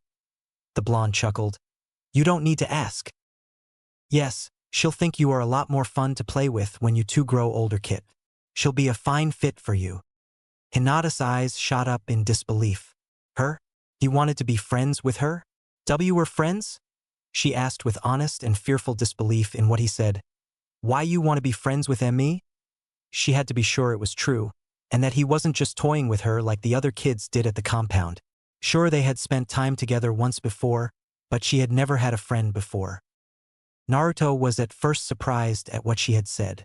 His thoughts immediately raced, thinking that she had played with him out of mercy or maybe some sick joke. But when he looked into her eyes, he knew that wasn't the case.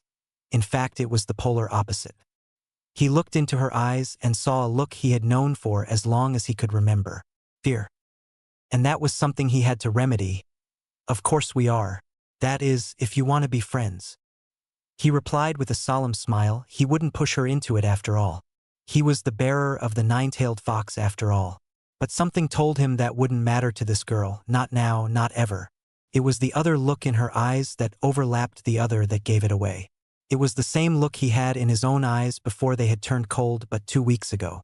It was the look of hope. As if empowered by his words, she straightened her "please don't see me" posture and held herself straighter. With a smile that rivaled his former signature grin, she nearly cried tears of joy as she hugged him. Of course I want to be friends.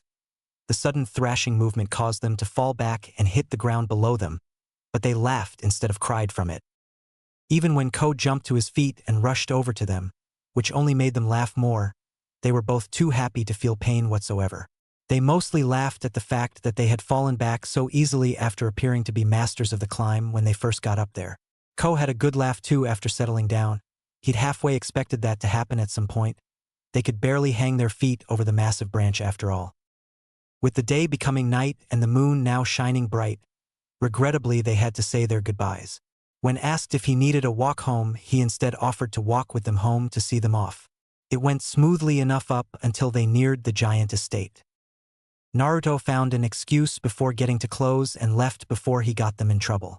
Though he did give Ko a good handshake and the blushing Hinata a hug. It might have been the wrong move on his part, he thought, because as soon as he hugged her she went completely red and nearly fainted, which made him wonder what had been different in the tree. It was probably the fall from the tree. I hope she'll be okay. He concluded the fall from the tree having an effect on her body. She was pretty small after all, even if she was well developed for a child. A strong body she had, but a big one she didn't. The fall must have done her in a bit, he thought as he walked away with a wave. Getting back to Training Ground 23, Naruto decided with consent from his tenant that he would turn in for the night and make camp in the abandoned warshack he had made into his home away from home after discovering it on his most recent run for his life.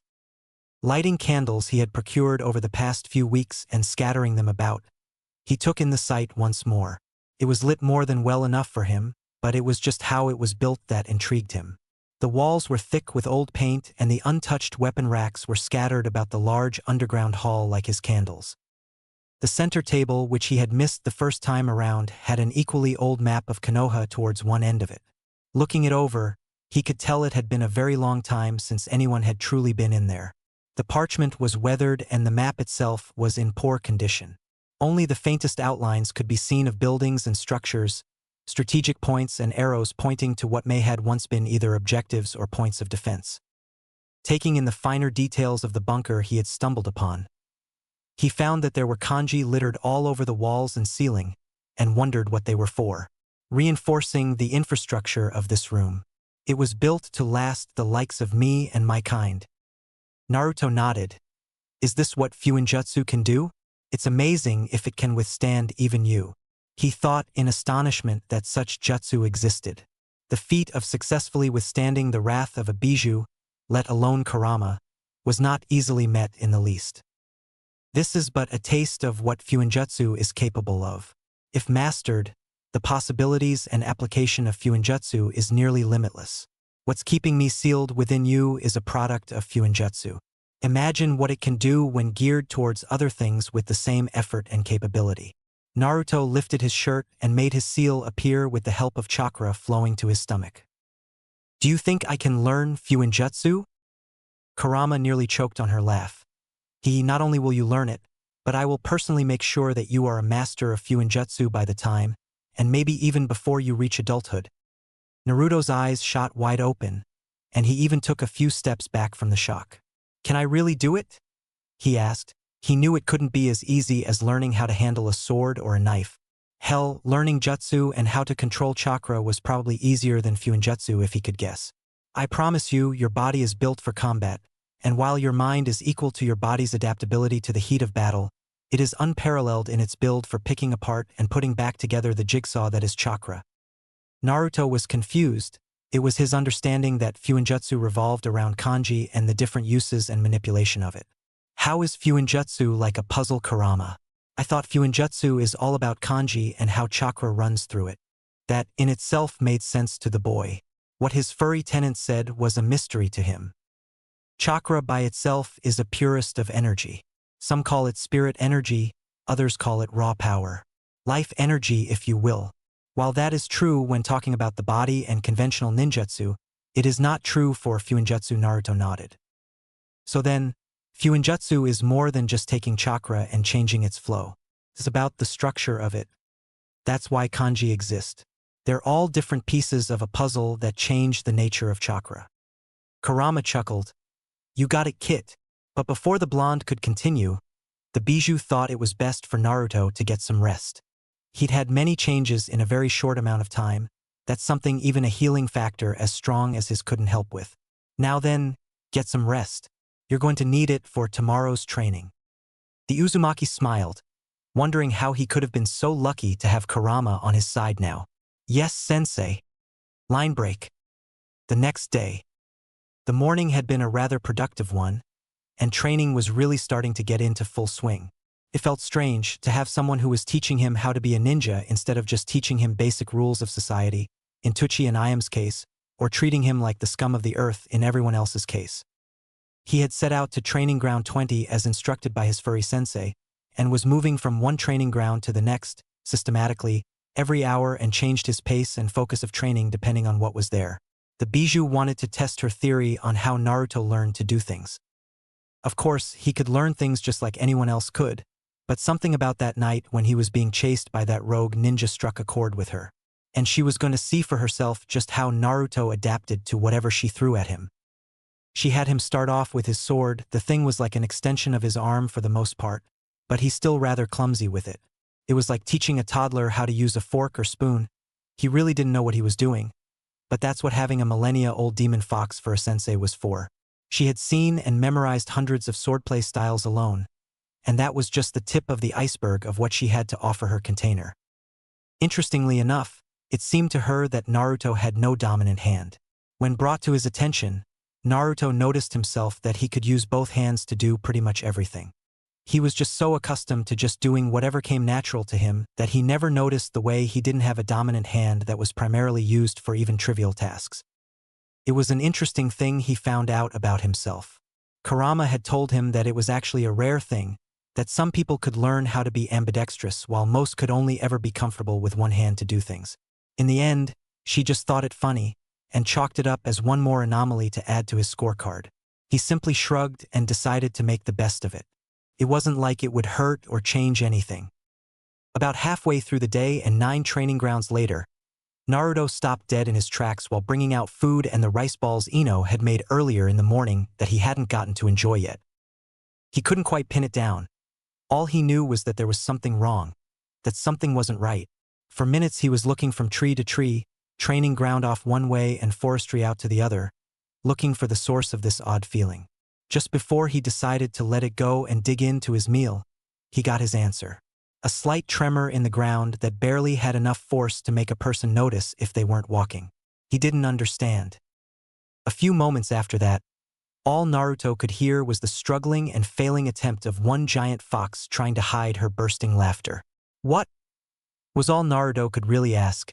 He had no idea what had happened just now.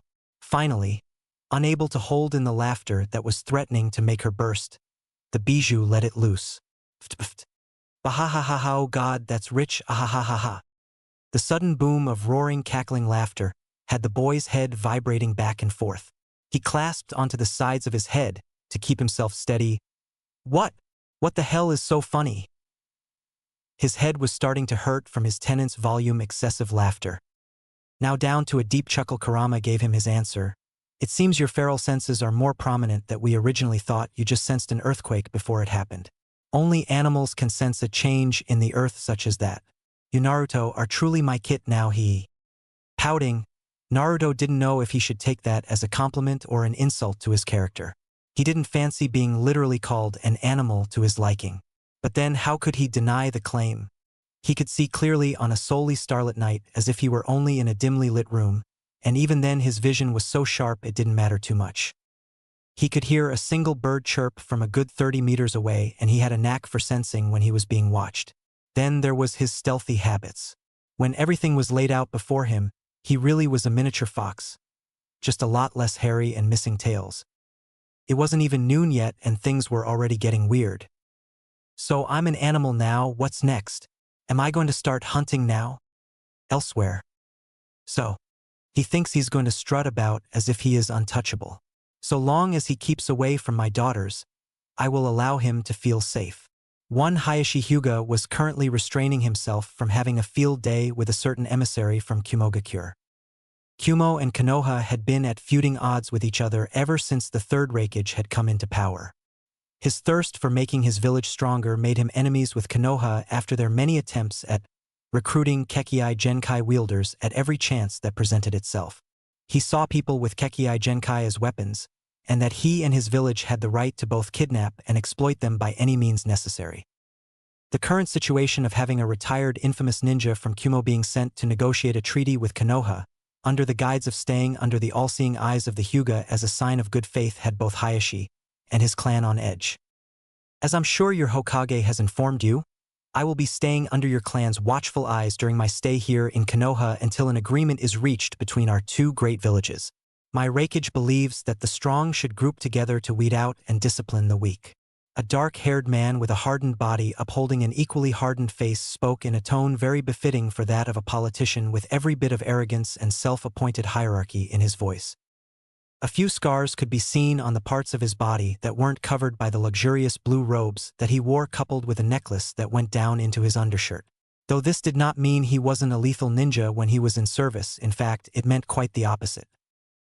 Bearing the title of the Slasher of Kumo, Hiroto Miura was an ex-head ninja of Kumo. His achievements during the Third Great Ninja War, when he was barely a teen, earned him his place in their ranks as one of the most ferocious and outlandish ninja in Kumo due to his years of service and the many bingo book ninja he had hunted down for his village. Little was known of his background and what he did outside of Kumo. His name allowed him such privacy. Hayashi stood like a mountain, daring any to try and reach its peak.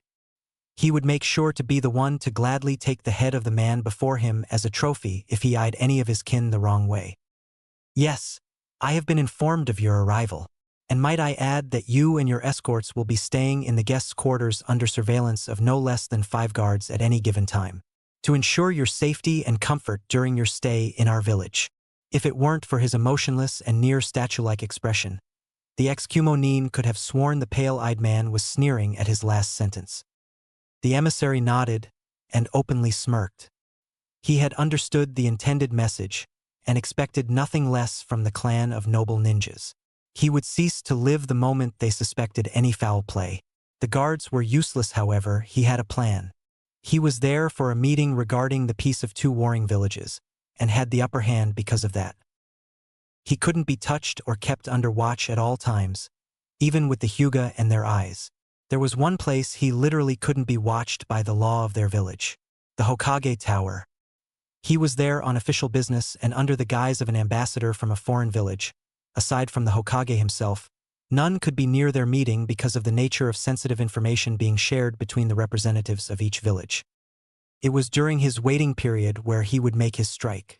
For when he attends the meetings, every guard ordered to watch him would be right where he wanted them to be. Close. Of course, Hyuga-sama, I thank you for the concern. Henceforth, I hope the next week will be a beneficial one to both of our villages. Now, if you'll excuse me, I am weary from my trek here, and must retire. The smile never left Hiroto as he talked the lingo of men in robes. It was hard to talk in a sophisticated manner. He was much more acclimated to the usual language of ninja in the field. He had been ordered to read books on proper etiquette and speech for this mission, and it was a pain with every minute he spent learning the ways of the people pulling the strings. It was far too difficult for him to deal with, and was actually missing his life of just being the slasher. Politics wasn't his gig. When it was all said and done, he would do this without question if it meant he could get back to his master. He needed the information that he had been waiting for the opportunity to get in order to go back to base without being made into a mince of meat. Failure was not an option, and this treaty business was the perfect way to get into Konoha. Hayashi didn't like how he was trying to get rid of him so soon, but then that could just be his caution of the Kumanin setting foot inside his compound, not 50 meters between him and his daughters or any other unsealed members within its walls for that matter. He would have him watched like a missing ninja for sure. I understand. It must have been a long journey. Motioning the guards that he had chosen to be the Kumanin's watchdogs, Hayashi sent him away from his sight before he did something he would regret. They will show you to your quarters, good day. And I don't believe I caught your name, he said just as Hiroto had taken a step. Without a pause, he nodded and chuckled a bit. Yes, I must be more tired than I had first thought. Forgive me, Hyuga-sama. I am Kaito Hizuna, humble councilman of Kumogakure. He bowed.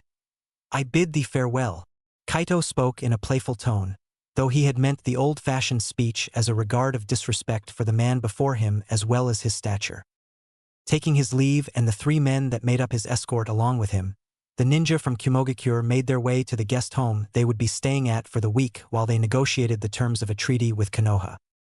Watching the filth of Kumo strut away from his presence, Hayashi sighed. It was going to be a very difficult week. What do you think, brother? Do you think they will try something? The seal-bearing twin asked in a halfway joking manner. It would surely be suicide if they tried anything, but then again the ninja from Kumo were just as crazy as their Kage was. The seal-less twin sighed. It is hard to say, Hizashi. They are daring enough to come this far. It is not hard to fathom that they would take that extra step. Both brothers looked to the clouds. So few were in the sky, and yet the ones that were there were so calm. Perhaps they just needed to be the same. We will see how things turn out. All the preparations have been put in place. Let us go about things as we normally would, and return to our children. Hizashi nodded with his brother. Niji still had much to learn, and he needed to be mentally prepared for the branding of the caged bird seal that he would receive when he turned 7. He was still 6, but nonetheless, he needed to know what was going to happen to him. Both brothers folded their arms in the sleeves of their robes and proceeded to go with their children. 3 days had passed, and Naruto was progressing under the stress of the survival training just as Kurama had predicted. Fast. His body was still a little underdeveloped for one his age, but the training she was having him do along with the new diet was quickly remedying that. The changes to his body were restoring his body to what it should have been and progressing it at a remarkable rate. As suspected, the pressure of a live-or-die scenario brought out his true potential, and he absorbed whatever he was taught like a sponge. The Bijou still didn't know what had been done to Naruto to give him such a frenzy learning habit, but that was of little concern to her since he was getting right into the swing of her training. The last conscious thought she gave to the strange occurrence was that maybe this strange training habit was centered around one of his baser instincts that he just so happened to be more in tune with than other humans. The impulse to stay alive in animals was a monstrously influential instinct that each animal possessed. Even Kurama had it. Humans had it also, but not at the level that the boy who carried her within did. He didn't hesitate to act immediately when he felt his life was threatened even on a minuscule level.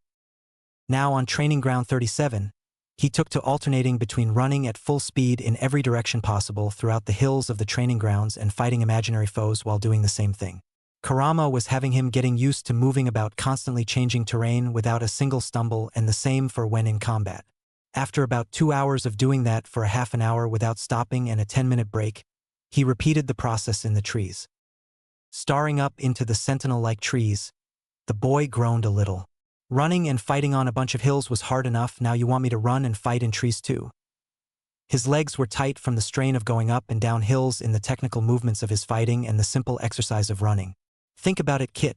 A predator is the master of the environment they're most suited for, so when their prey come near, they are superior and cannot be overtaken. Naruto nodded as he started to get the picture of what she was trying to do. If you master every terrain, you will be dominant in every environment, and no prey will be able to escape you no matter who or what it is, no matter where they are. They could come to you or you can go to them, either way they will still die. And with that, the mini blonde predator dove into the woods and proceeded to master them as his fluffy sensei instructed. Not really one to challenge her train of thought, since she was undoubtedly smarter than him. He pumped chakra throughout his body just as he had been practicing over the last 3 days and enhanced it. His body feeling lighter than air, his muscles feeling twice as strong, his nails now claws, and his eyes now the like of his tenants as his whisker marks darkened and were now defined as the mark of the being within him. It wasn't the same as when Kurama's chakra was flowing through him, but he was enhanced nonetheless. When he was operating off of her chakra, however, he felt invincible, as if nothing could withstand the power of his fury. But, seeing as how he didn't need that power for training, he reserved himself to using just his own chakra. Naruto was never satisfied with himself, and had every right not to be. He was just barely getting back to his approximation of normal after his attempt at his own life. As difficult as it was, he was learning how to multitask with a hurricane of emotions at the same time quite well. Then again, he had always done this. Even at his early age, he had to fight back the urge to pummel the villagers that tormented him so. Last week was just a fluke. Shaking off the thoughts of the villagers, he would take great pleasure in digging his claws into. Naruto plunged himself into the thick foliage, immersing himself in nature. From the time that Naruto had spent in the woods surrounding Konoha, he found that animals were much more sensitive to the slightest vibrations and faintest of smells and sounds. No ninja could match them. So, he figured if he could master the art of stealth on animals, humans would be like stalking a toy doll just waiting to be tossed around. Taking his place amongst the shadows after about an hour of tracking, Naruto zeroed in on a deer. It was a magnificent buck with antlers to point. Scars could be seen from its many battles with other males, and a few were too straight to be from an antler's point. He had been hunted before. Keeping his body close to the ground, he stalked towards the unsuspecting deer as would a wolf. Body tight to the ground, paws caressing the earth as if it were a baby's cheek. He was silent. A few times he had critically avoided sticks and twigs that would have given him away otherwise, but he had moved about them like the agile fox that he was. Silent. The only things that could be heard in the dark thick of the forest were the rustling of the tips of the trees far above his head and the buck grazing just underneath one. The air was thick with the scent of the vegetation around, and the odor emitting from the deer in his sights. His scent was nowhere to be found, unable to be detected. His pores sealed with the chakra he kept flowing throughout his body, sealing off the scent, giving sweat glands on every inch of him. His heart was racing, but he could not feel its thundering pumps.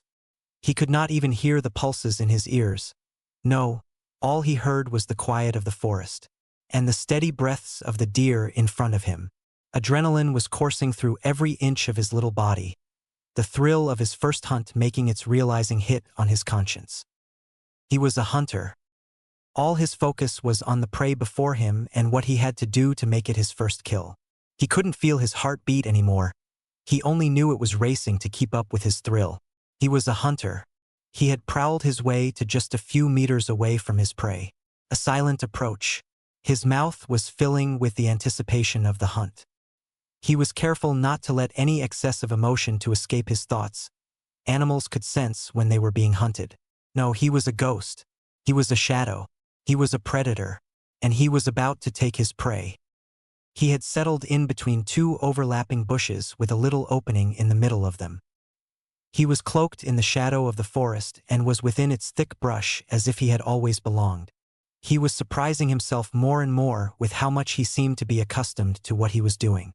He could chalk it up to be his demonic partner rubbing off on him, but then that wouldn't be true. He had always had this side to him since he was born, if he had to guess. If anything, he was growing into it even more.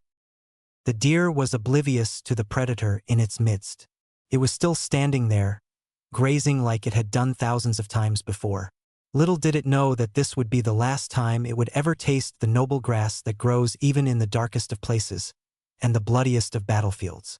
Naruto was anxious, his body shivering from the heat of the stalk. His claws were clenching the dirt like vices.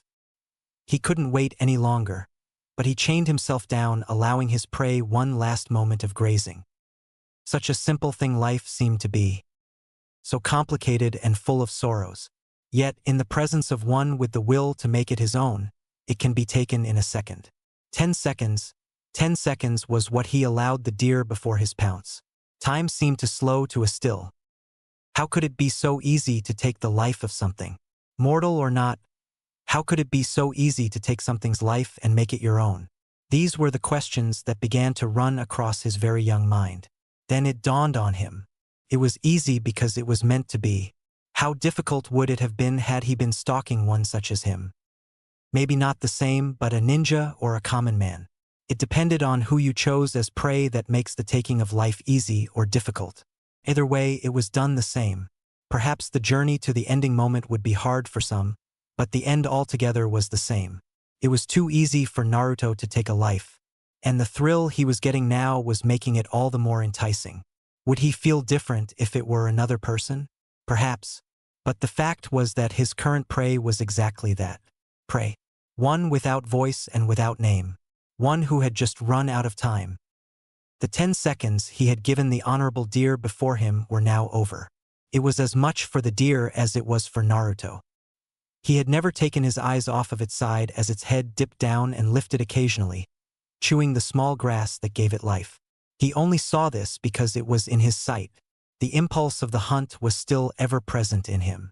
He couldn't even hear himself breathe, hadn't been able to for a while. His breaths were slow, deep, full of patience. A stalker's breathe. His posture hadn't shifted. He was down low to the ground, arms and legs ready to pounce. Claws waiting to claim their first kill. He waited.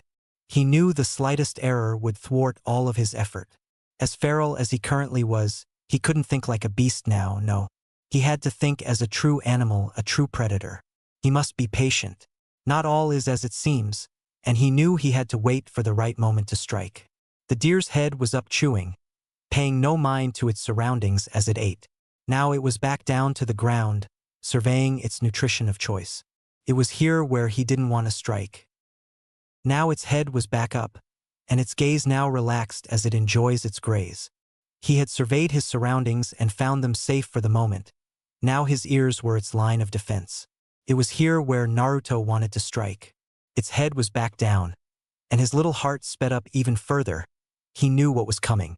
It was just around the corner, just about time to finally release his claws from their aching prison of earth, dirt, and mud. The deer's head was going back up. Naruto could barely keep a hold on himself as the moment he had been waiting for, aching for, was now just but a second away. His head was still going up, up, up. Silence. Nothing but the cold dead of noiseless was in his ears.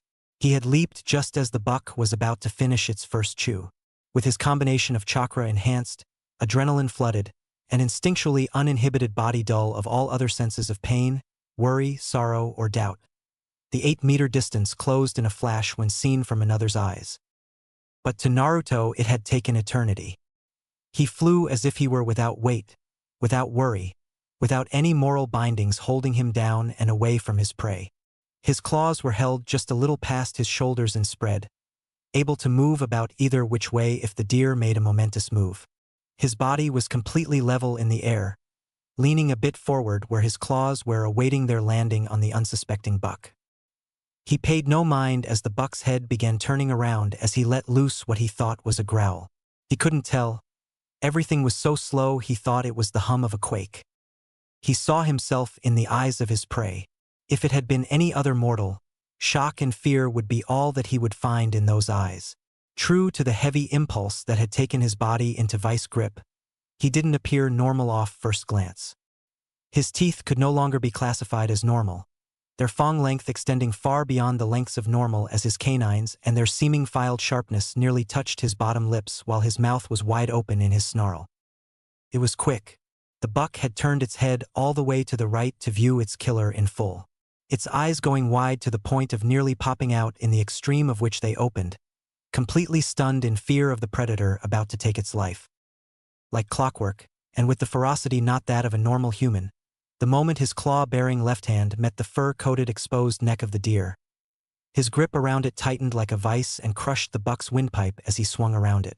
Reaching the opposite side of the buck with his iron grip in a simultaneous succession, he ripped out the buck's throat as his right hand clamped down on the back of its neck and muscled it down with the momentum of his swing, effectively pinning it down on its side as he agilely hopped over it once it hit the ground to avoid its kicking legs. It had happened so fast he had barely enough time to process what he was doing before he acted. He was running on instinct. Even now he was barely able to stop himself enough to where he could comprehend what he had done. Looking into the gasping face of the impressive buck beneath him, he could feel its life-blood soaking the patch of earth that they were both occupying. His thundering heart began to slow down as his sight widened from the narrow point they had sharpened themselves into. His breathing went from violent and fast breaths to calming and slowing. Everything was slowing and time came back into comprehension. He surveyed his surrounding. No one was around. Not even a squirrel. It was as if this lone deer was put here to test him.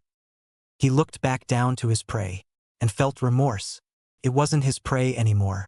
Its soundless screams of struggled strands of air had changed that label. It was in pain. Pain that only he knew. Without a second, though, he held up the claws of his left hand into a point, taking one last glance of himself from the eyes of the buck as they actually teared a bit, and plunged them into its chest, severing its heart and lungs from the rest of its internal works. His face was that of a statue, completely still and emotionless as the eyes of the buck glazed over and closed. Its body completely rested and still. It was no longer his prey. It was now his first kill. It was strange. He had felt guilt for a second, and in no less than a second it was gone, and he was now at peace with himself. The reason being, he had put the buck to rest. He felt neither joy nor sadness, but the calm like that of a still pond or lake. Even his head now felt cool, opposite of the flaming heat of the hunt that he had just experienced. He made sure the eyes of the buck were shut, so that it could sleep properly. He sat back against a nearby tree not 5 feet away from the deer, and looked at what just happened. He had killed, and he got the answer to the questions that were running through his head just before he had done the deed. He didn't know. He didn't know what he felt about the taking of life. The only thing he knew was that he did not enjoy it. He knew that he found no pleasure in killing. It could only be described by him as one thing: strange. You pass Naruto, his guardian, sounding off like his conscience. Pass what, Kurama? I killed it. I killed the deer. He replied just above a whisper, lifting his thick red glazed hands to where they could both see. Yes, you did. But let me ask you one thing. What? His body began to tremble ever so slightly, as if it were only the air that was vibrating. Did you enjoy it? Naruto paused. No, at least he didn't think so. It didn't feel like any kind of joy that he knew. It was sad. Sad in the sense where he had been the one to end something's life, taken away everything it had ever gained and damning anything it would ever get. No. No, I didn't. Kurama put a veil of her chakra over him, as if caressing him once more. It wasn't the flame that he was usually encased in. No, this was like the faintest of mists given color, as if the mist were made up of the tiniest embers and given a shape. The veil hugged Naruto and poured its caring warmth into his body, shielding him from the cold of the approaching night. Then you are a true hunter. Naruto was confused, though he didn't show it. The only thing he did was lift his hand to try and caress the brilliant yet dark aura surrounding him in return for its warmth. What does that mean? I still took a life. Even if it was an animal's, a life is a life. A tear began to roll down his small cheek before the ember-like illuminating aura turned it to steam. It means that you are not a killer. A killer takes a life for the sake of just taking it. A hunter takes a life because it has to, not because it wants to. You needed to know what it's like to take a life early so that you'll be able to protect the ones that will be on your team. You know, ninja get their first experience with death while on a mission. This was a mission given to you by me, and you have passed. You did not kill this deer for no reason. You killed it because this experience may just save you and those who will be on your team from a very probably danger of life or death situations on missions. Not only that, but you are out of food, and the week isn't complete. This deer will give you the life that its body once held to sustain yours. It is the circle of life, Naruto. As heartless as it may seem, it's just the way things go. The boy nodded very slowly, unable to tear his eyes away from the blood staining his hands that